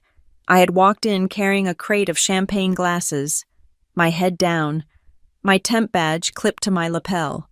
Now, I was standing exactly where they wanted me, invisible, in the shadows, holding a clipboard like a good little servant. From my vantage point, I could see Brielle. She was standing in the center of the room, wearing a gown that looked like it was woven from starlight. It was silver, backless, and devastating. She held a flute of champagne, laughing at something a state senator was saying. She looked radiant. She looked like a queen who had already been crowned. But I knew what lay beneath the floorboards of her kingdom. The acquisition of Silver Haven was scheduled to be announced at 8:30. The contract signing the ceremonial transfer of the CEO title and the release of the $20 million in liquidity was the grand finale. I looked at the clipboard in my hand. Beneath the stack of run-of-show schedules lay the codicil. It burned against my fingertips. Just then, my phone buzzed in my pocket, a single text message from an unknown number. "Step onto that stage and you lose everything. We have the police on speed dial." I stared at the screen. They knew I was here. Of course they knew. They had eyes everywhere. A moment later, a notification popped up on my email, the company-wide alert system. Urgent security notice regarding former employee Abigail Taylor. I opened it.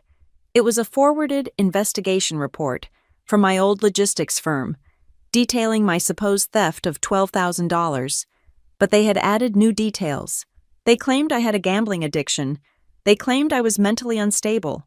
It was a preemptive strike, sent to every board member and executive in the room. If I tried to speak, they would simply wave this email and say, "Ignore her. She's a criminal and a lunatic." My hands shook, but not from fear, from clarity. They were so thorough. They had built a fortress of lies so high they couldn't see the ground anymore. "Abigail." The hiss came from behind me. I turned to see Celeste. She looked frantic. Her perfect composure was cracking at the edges. Her eyes were wide, darting around the backstage area. "Where is he?" she demanded, grabbing my arm. "Who?" I asked, feigning ignorance. "Harlan," she hissed. "The ambulance released him. The hospital called me 10 minutes ago. He signed himself out against medical advice. He should be here."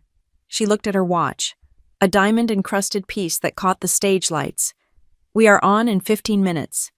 Abigail, we need his physical signature on the ceremonial document.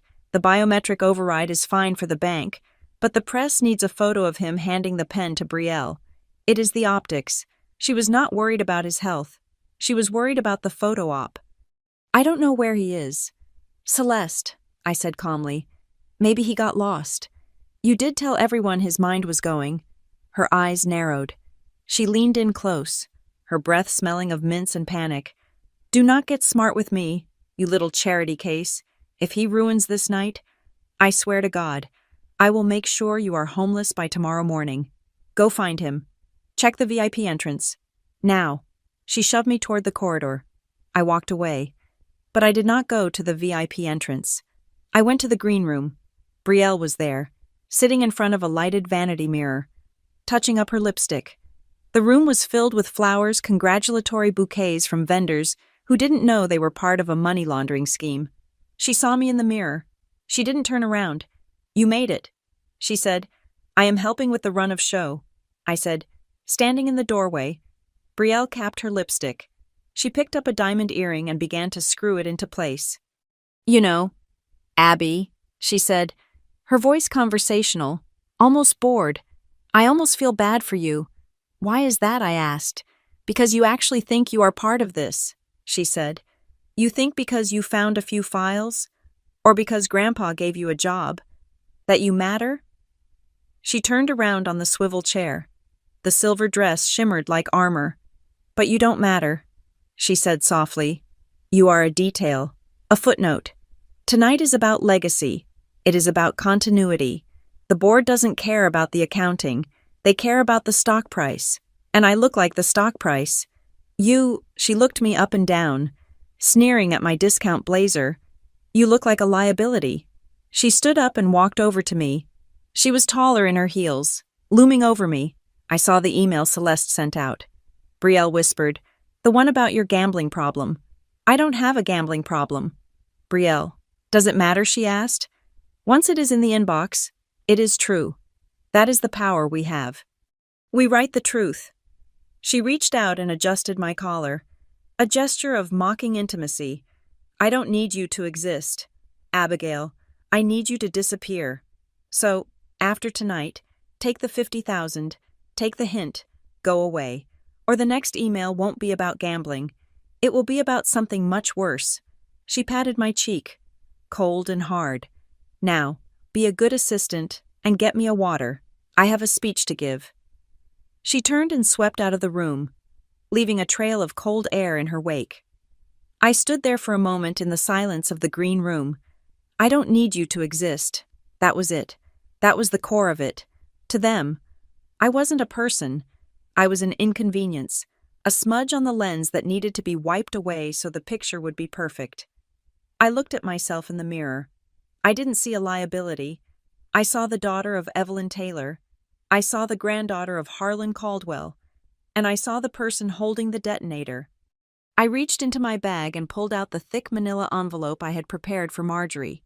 Inside were the audit reports, the USB drive data, the forged signatures, and the tape recording of my mother.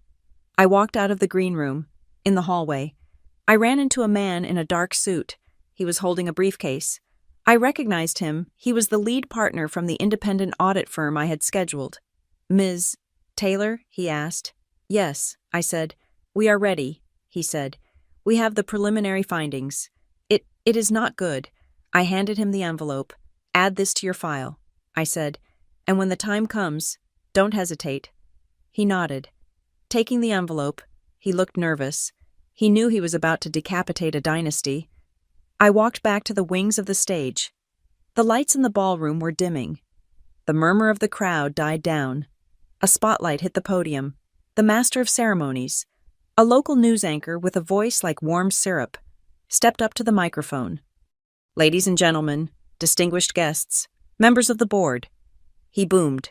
"Welcome to a night of history.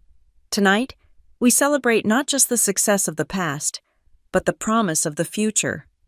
Applause rippled through the room. Celeste was standing near the front row, wringing her hands. The empty chair next to her, Harlan's chair, was glaringly vacant.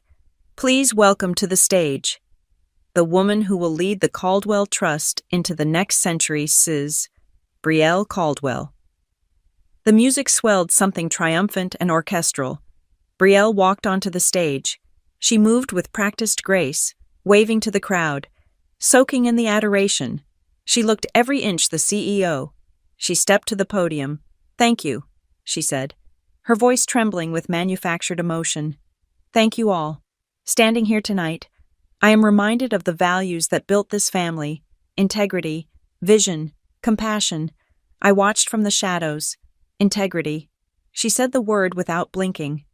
"My grandfather, Harlan Caldwell, taught me that a business is only as strong as its heart," she continued. "That is why our acquisition of Silver Haven is so important. It is not just a business deal, it is a promise to care for the vulnerable." She paused for applause. The board members clapped enthusiastically. They were clapping for their dividends. They were clapping for the lie. Behind Brielle, a large screen descended. It showed the logo of the Caldwell Hope Foundation next to the Silver Haven logo. "And now," Brielle said, looking toward the wings where I stood, though she was looking for someone else, "to make this official, to sign the documents that will release the resources we need to do this good work, I would like to invite my grandfather, Harlan Caldwell, to the stage." Silence. The spotlight swung to the stage entrance. Nothing happened. The silence stretched. 5 seconds, 10 seconds. I saw Celeste stand up in the front row. She was making a cut-it motion with her hand across her throat. She signaled to the lawyer standing by the stage steps. Brielle's smile faltered for a fraction of a second. "It seems," she laughed nervously, "that my grandfather is running on his own time, as always. But that is the privilege of being the founder. Isn't it?" Laughter. Nervous, polite laughter. "In his absence," Brielle said, recovering quickly. "Our legal counsel has the documents prepared for the board's ratification. We will proceed with the digital execution." The lawyer stepped up onto the stage, holding a leather folder. This was it, the moment of transfer. If she signed that digital pad, the money would move. The $20 million would vanish into the shell companies. I tightened my grip on the clipboard. This was the moment, but before the lawyer could reach the podium, a sound echoed through the ballroom. It was the heavy rhythmic thud of a cane striking the floor. Thud, thud, thud. The crowd turned. The spotlight swung wildly, searching for the source. At the very back of the room, the double doors swung open. Harlan Caldwell stood there. He was not wearing a tuxedo. He was wearing his old gray overcoat, the one he had worn the day he met me in the cold. He looked like a storm front moving in. He did not look frail. He did not look confused. He walked down the center aisle. He moved with a terrifying, inexorable purpose. The crowd parted for him like the Red Sea. Brielle froze on stage. The color drained from her face, leaving her pale beneath the stage makeup. Celeste looked like she was about to faint. Harlan reached the steps of the stage. The lawyer tried to offer him a hand, but Harlan ignored him. He climbed the steps alone, one by one. He walked to the podium. Brielle stepped back, her confidence shattering like dropped glass. "Grandfather," she stammered, her microphone picking up the tremor in her voice. We didn't think you were coming. We heard you were unwell." Harlan did not look at her. He leaned into the microphone. "I heard the same thing," he said. His voice was gravel and thunder. It filled the room. He looked out at the audience. "I heard I was senile," he said. "I heard I was losing my grip. I heard that I needed to be managed, handled, and replaced." He reached into his pocket and pulled out a piece of paper. It was the medical report Celeste had paid for. "According to this," he said, waving the paper. "I don't know what day it is." He ripped the paper in half. The sound was sharp, violent in the quiet room. "But I know exactly what day it is," he said. "Today is the day the bill comes due." Celeste stood up. "Dad, please. This is not the time. You are confused." Harlan looked down at her. "Sit down." "Celeste," he roared. Celeste sat. Harlan turned to Brielle. "You spoke about values," he said. "You spoke about integrity. He pointed to the screen behind her. Is Integrity charging a nursing home 400% markup on wheelchairs? The room gasped. Is Integrity funneling charity money into your own personal bank account through a PR firm? Brielle's mouth opened and closed. Grandfather, stop. You don't know what you are saying. I know exactly what I'm saying, Harlan shouted. Because I didn't find the evidence. He turned and pointed to the wings, to the shadows where I stood. She did. The spotlight swung. It hit me. I was blinded for a second, blinking in the harsh white light. I stood there in my cheap blazer, holding my clipboard. Come out here, Abigail, Harlan commanded. My legs felt like lead. I walked onto the stage. The floor was slick. The heat of the lights was intense. I could feel 500 pairs of eyes on me. I could feel Brielle's hatred radiating off her like heat. This, Harlan said, putting a hand on my shoulder, is Abigail Taylor. He looked at the crowd. You all received an email today, he said. An email telling you she is a thief, a liar, a gambler. He looked at Celeste. That email was sent from this building, he said, by the same people who erased her mother from this family 20 years ago. He turned to me. Show them. Abigail. I stepped forward. My hands were steady now. I wasn't afraid. I looked at Brielle, who was trembling. I looked at Celeste, who was frozen in horror. I opened my clipboard. I handed the folder to the independent auditor who had walked onto the stage behind me. This contains the forensic analysis of the Silver Haven accounts. I said into the microphone. My voice was clear. It proves that Brielle Caldwell and Celeste Caldwell have been systematically embezzling funds from the family trust for 5 years. I turned to the board members in the front row. It also contains the original server logs from Logistics 1, proving that Celeste Caldwell orchestrated the deletion of evidence to frame me for fraud, solely to discredit me before I could return to this family. Liar, Brielle screamed. She lunged for the microphone. She is lying. She is a broke, desperate nobody.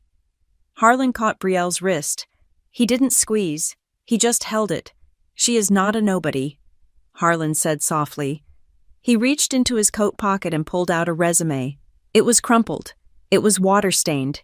It was the same resume I had handed him on the street. He held it up. This is the only honest document in this entire building, he said.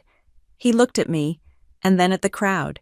From today, Abigail Taylor is not applying for a job, he said. He turned to the lawyer. Read the codicil. The lawyer opened the document I had given him. He cleared his throat. Effective immediately. He read, his voice shaking. Mr. Harlan Caldwell invokes the Emergency Trustee Clause. All voting rights, executive control, and operational authority of the Caldwell Trust are hereby transferred to Abigail Evelyn Taylor. The room erupted. Shouts, gasps, flashbulbs popping like gunfire. Brielle collapsed. She didn't faint. She just folded, sliding down to the floor in a heap of silver silk. The crown had not just slipped, it had crushed her. I stood there, next to my grandfather. I wasn't the invisible girl anymore. I wasn't the victim. I held the clipboard to my chest like a shield. The king had returned, and he had brought the executioner. The ballroom was so quiet you could hear the ice melting in the champagne buckets. Harlan Caldwell stood at the podium, his hands gripping the wood, not for support, but to anchor his rage. He looked out at the sea of faces, the board members who had written him off, the investors who had ignored the red flags, and the family that had tried to bury him alive. He did not start with a greeting. He did not start with a joke. He reached into the breast pocket of his gray coat and pulled out a single, crumpled sheet of paper. It was stained with water. The corners were bent. It was the resume I had handed him days ago in the freezing cold. I met my granddaughter, Harlan said, his voice carrying to the back of the room without a tremor. Out in the cold. He held the paper up. The stage lights caught the cheap ink. I watched hundreds of you walk past her. Harlan continued, I watched you treat her like an obstacle, like a beggar. I took this piece of paper not because I needed an employee, but because in my entire house, in my entire company, there was no longer anyone who knew the value of real labor. He lowered the paper, looking directly at Brielle, who was standing frozen near the edge of the stage. "I was looking for someone who understood consequences," he said, "and I found the only person in this family who has actually paid them, Celeste, who had been paralyzed in her seat." Suddenly snapped. She stood up, her face a mask of desperate fury. She marched toward the stage stairs. "This is ridiculous," she shouted, her voice shrill. "Dad, you are making a scene. She is an outsider. She is not one of us. She is a stranger you picked up off the street." Harlan did not shout back. He simply leaned into the microphone. "An outsider?" he asked. He pointed a long, bony finger at Celeste. "An outsider is someone who breaks into a house to steal the silver. An outsider is someone who uses my name to gut the company I built. You are the outsider. Celeste, you have been squatting in this family for 20 years. Celeste froze on the stairs. "Cut the mic." She screamed at the sound technician, "Cut it now." But the technician did not move. Marjorie Blake had stepped into the booth a minute ago. She was standing behind the soundboard with a federal warrant in her hand. Harlan nodded to the side of the stage. "Marjorie," he said, "turn on the screen." The massive LED screen behind the podium, which had been displaying the logos of the Caldwell Hope Foundation and Silver Haven, flickered. The corporate branding vanished. In its place, a complex spiderweb of bank transfers appeared. It was the forensic map we had built. The room gasped. At the center of the web was Apex Solutions. Radiating out from it were lines of cash flowing into Trinity PR, Medcore, and finally, into accounts labeled B, Caldwell Personal, and C, Caldwell Holding. Harlan turned to the audience. "You are looking at the independent audit of the Silver Haven acquisition," he explained, his voice clinical and cold. "You are seeing the $350,000 a month in consulting fees paid to a shell company with no employees. You are seeing the 70% markup on medical beds purchased from a vendor owned by the family divorce attorney." He pointed to a specific column on the screen. "And here," he said, "you see the dates of my medical updates." The screen zoomed in. January 10th. Cognitive decline noted. January 12th. Performance bonus paid to Celeste Caldwell. March 4th. Paranoia diagnosis. March 6th. Performance bonus paid to Celeste Caldwell. Every time they claimed I was losing my mind. Harlan said, "They paid themselves a bonus for finding it. They monetized my deterioration. They sold my sanity by the hour." Brielle, who had collapsed earlier, pulled herself up using the podium. She looked wild, her perfect hair in disarray. "This is a lie," she shrieked into the microphone, trying to grab it from Harlan. "These are fake. Abigail made them up. She is a fraud. She was fired for embezzlement." Harlan pushed her hand away. "We are getting to that," he said. He looked at me. "Play the tape, Abigail." I stepped forward to the secondary microphone. My hand was sweating, but I felt a strange calm. I took the small tape recorder out of the envelope. I held it up to the mic. The room was deadly silent. I pressed play. The static hissed through the high-end speakers of the ballroom. Then, my mother's voice, young, terrified, and heartbreakingly clear, filled the room. "Dad, it is Evelyn. I do not have much time. Celeste is outside." Celeste let out a strangled cry. She covered her mouth with her hands. She told me that if I do not leave, if I do not sign the NDA and walk away, she is going to go after Abigail. She said she will make sure Abigail never gets into a good school. She said she will poison every well in this state. The crowd murmured. This was not financial data. This was cruelty. This was a mother begging for her child's future. "I am leaving to protect Abby. Dad, please, do not try to find us. If you find us, she will hurt her." I stopped the tape. I looked at Celeste. She was not shouting anymore. She was shaking, her eyes wide with the realization that the ghost she thought she had buried had just walked into the room. Harlan looked at the crowd. "For 20 years, he said, his voice breaking for the first time. "I thought my daughter hated me. I thought she stole from me. But she was running for her life, and the person chasing her is sitting in the front row." Brielle tried one last, desperate pivot. She burst into tears, real tears, Fake tears. It did not matter anymore. She grabbed Harlan's arm. "Grandpa, please," she sobbed. "This is a family matter. We can talk about this. We love you. We were just trying to protect the legacy. Do not do this in public." She looked out at the audience, pleading, "We are a family. Families have problems, but we fix them together." Harlan pulled his arm away as if he had been touched by fire. He looked at her with zero sympathy. "This is not a family reunion. Brielle," he said, "this is a board meeting, and this is evidence, not emotion." He signaled to the lawyer standing shell-shocked on the stage. "Read the amendment," Harlan ordered. The lawyer fumbled with the papers I had given him, the papers from the vault. "Mr. Caldwell?" he stammered. "Are you sure read it?" Harlan roared. The lawyer cleared his throat. He spoke into his lapel mic. "We are looking at the second codicil to the Caldwell Trust, executed this morning," he read. "It states that all operational assets, brand trademarks, real estate holdings, and future contracts are hereby transferred into the Evelyn Taylor Protective Trust." He paused, scanning the page. "This trust is activated immediately upon the detection of any vendor conflict of interest exceeding $10,000.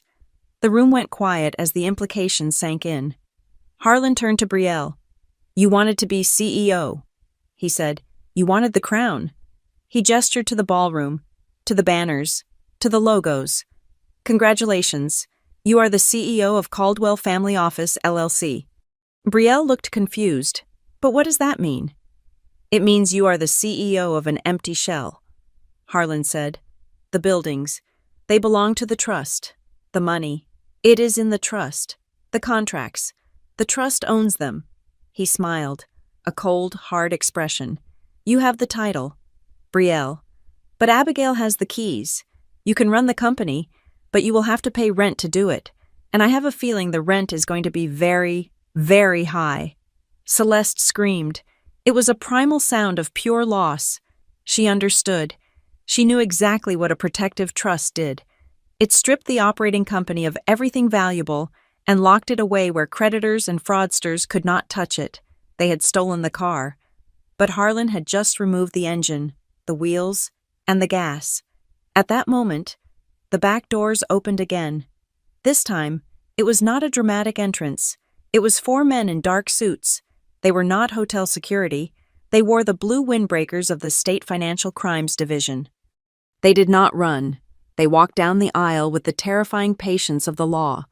They approached the stage. The lead investigator looked up at Harlan. "Mr.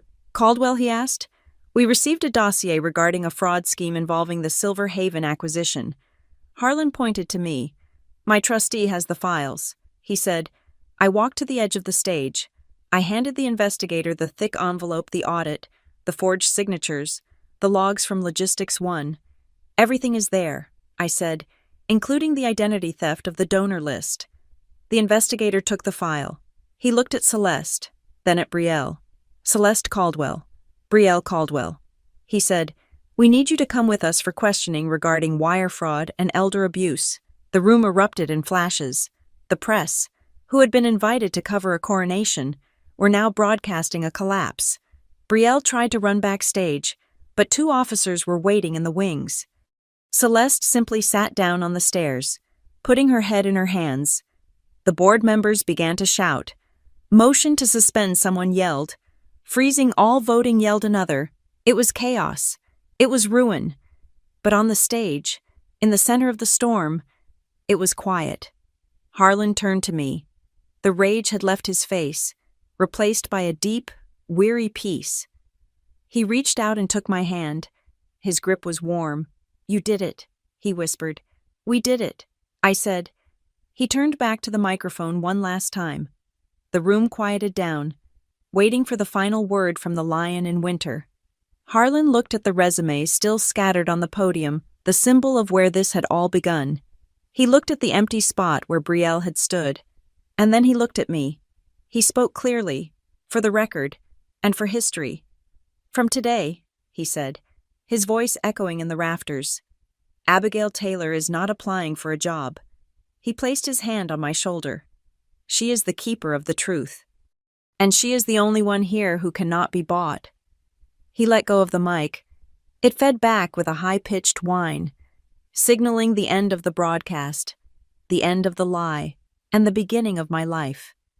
I looked out at the blinding lights, at the flashing cameras, and at the snow falling softly against the windows of the ballroom. I took a deep breath. I wasn't cold anymore. Thank you so much for listening to this story. I would love to know where you are tuning in from. So please leave a comment down below with your city or country. Let's see how far this story has traveled. If you enjoyed seeing Abigail take down the toxic side of her family, make sure to subscribe to the Maya Revenge Stories channel. Hit that like button and smash the hype button to help this story get heard by even more people. See you in the next one.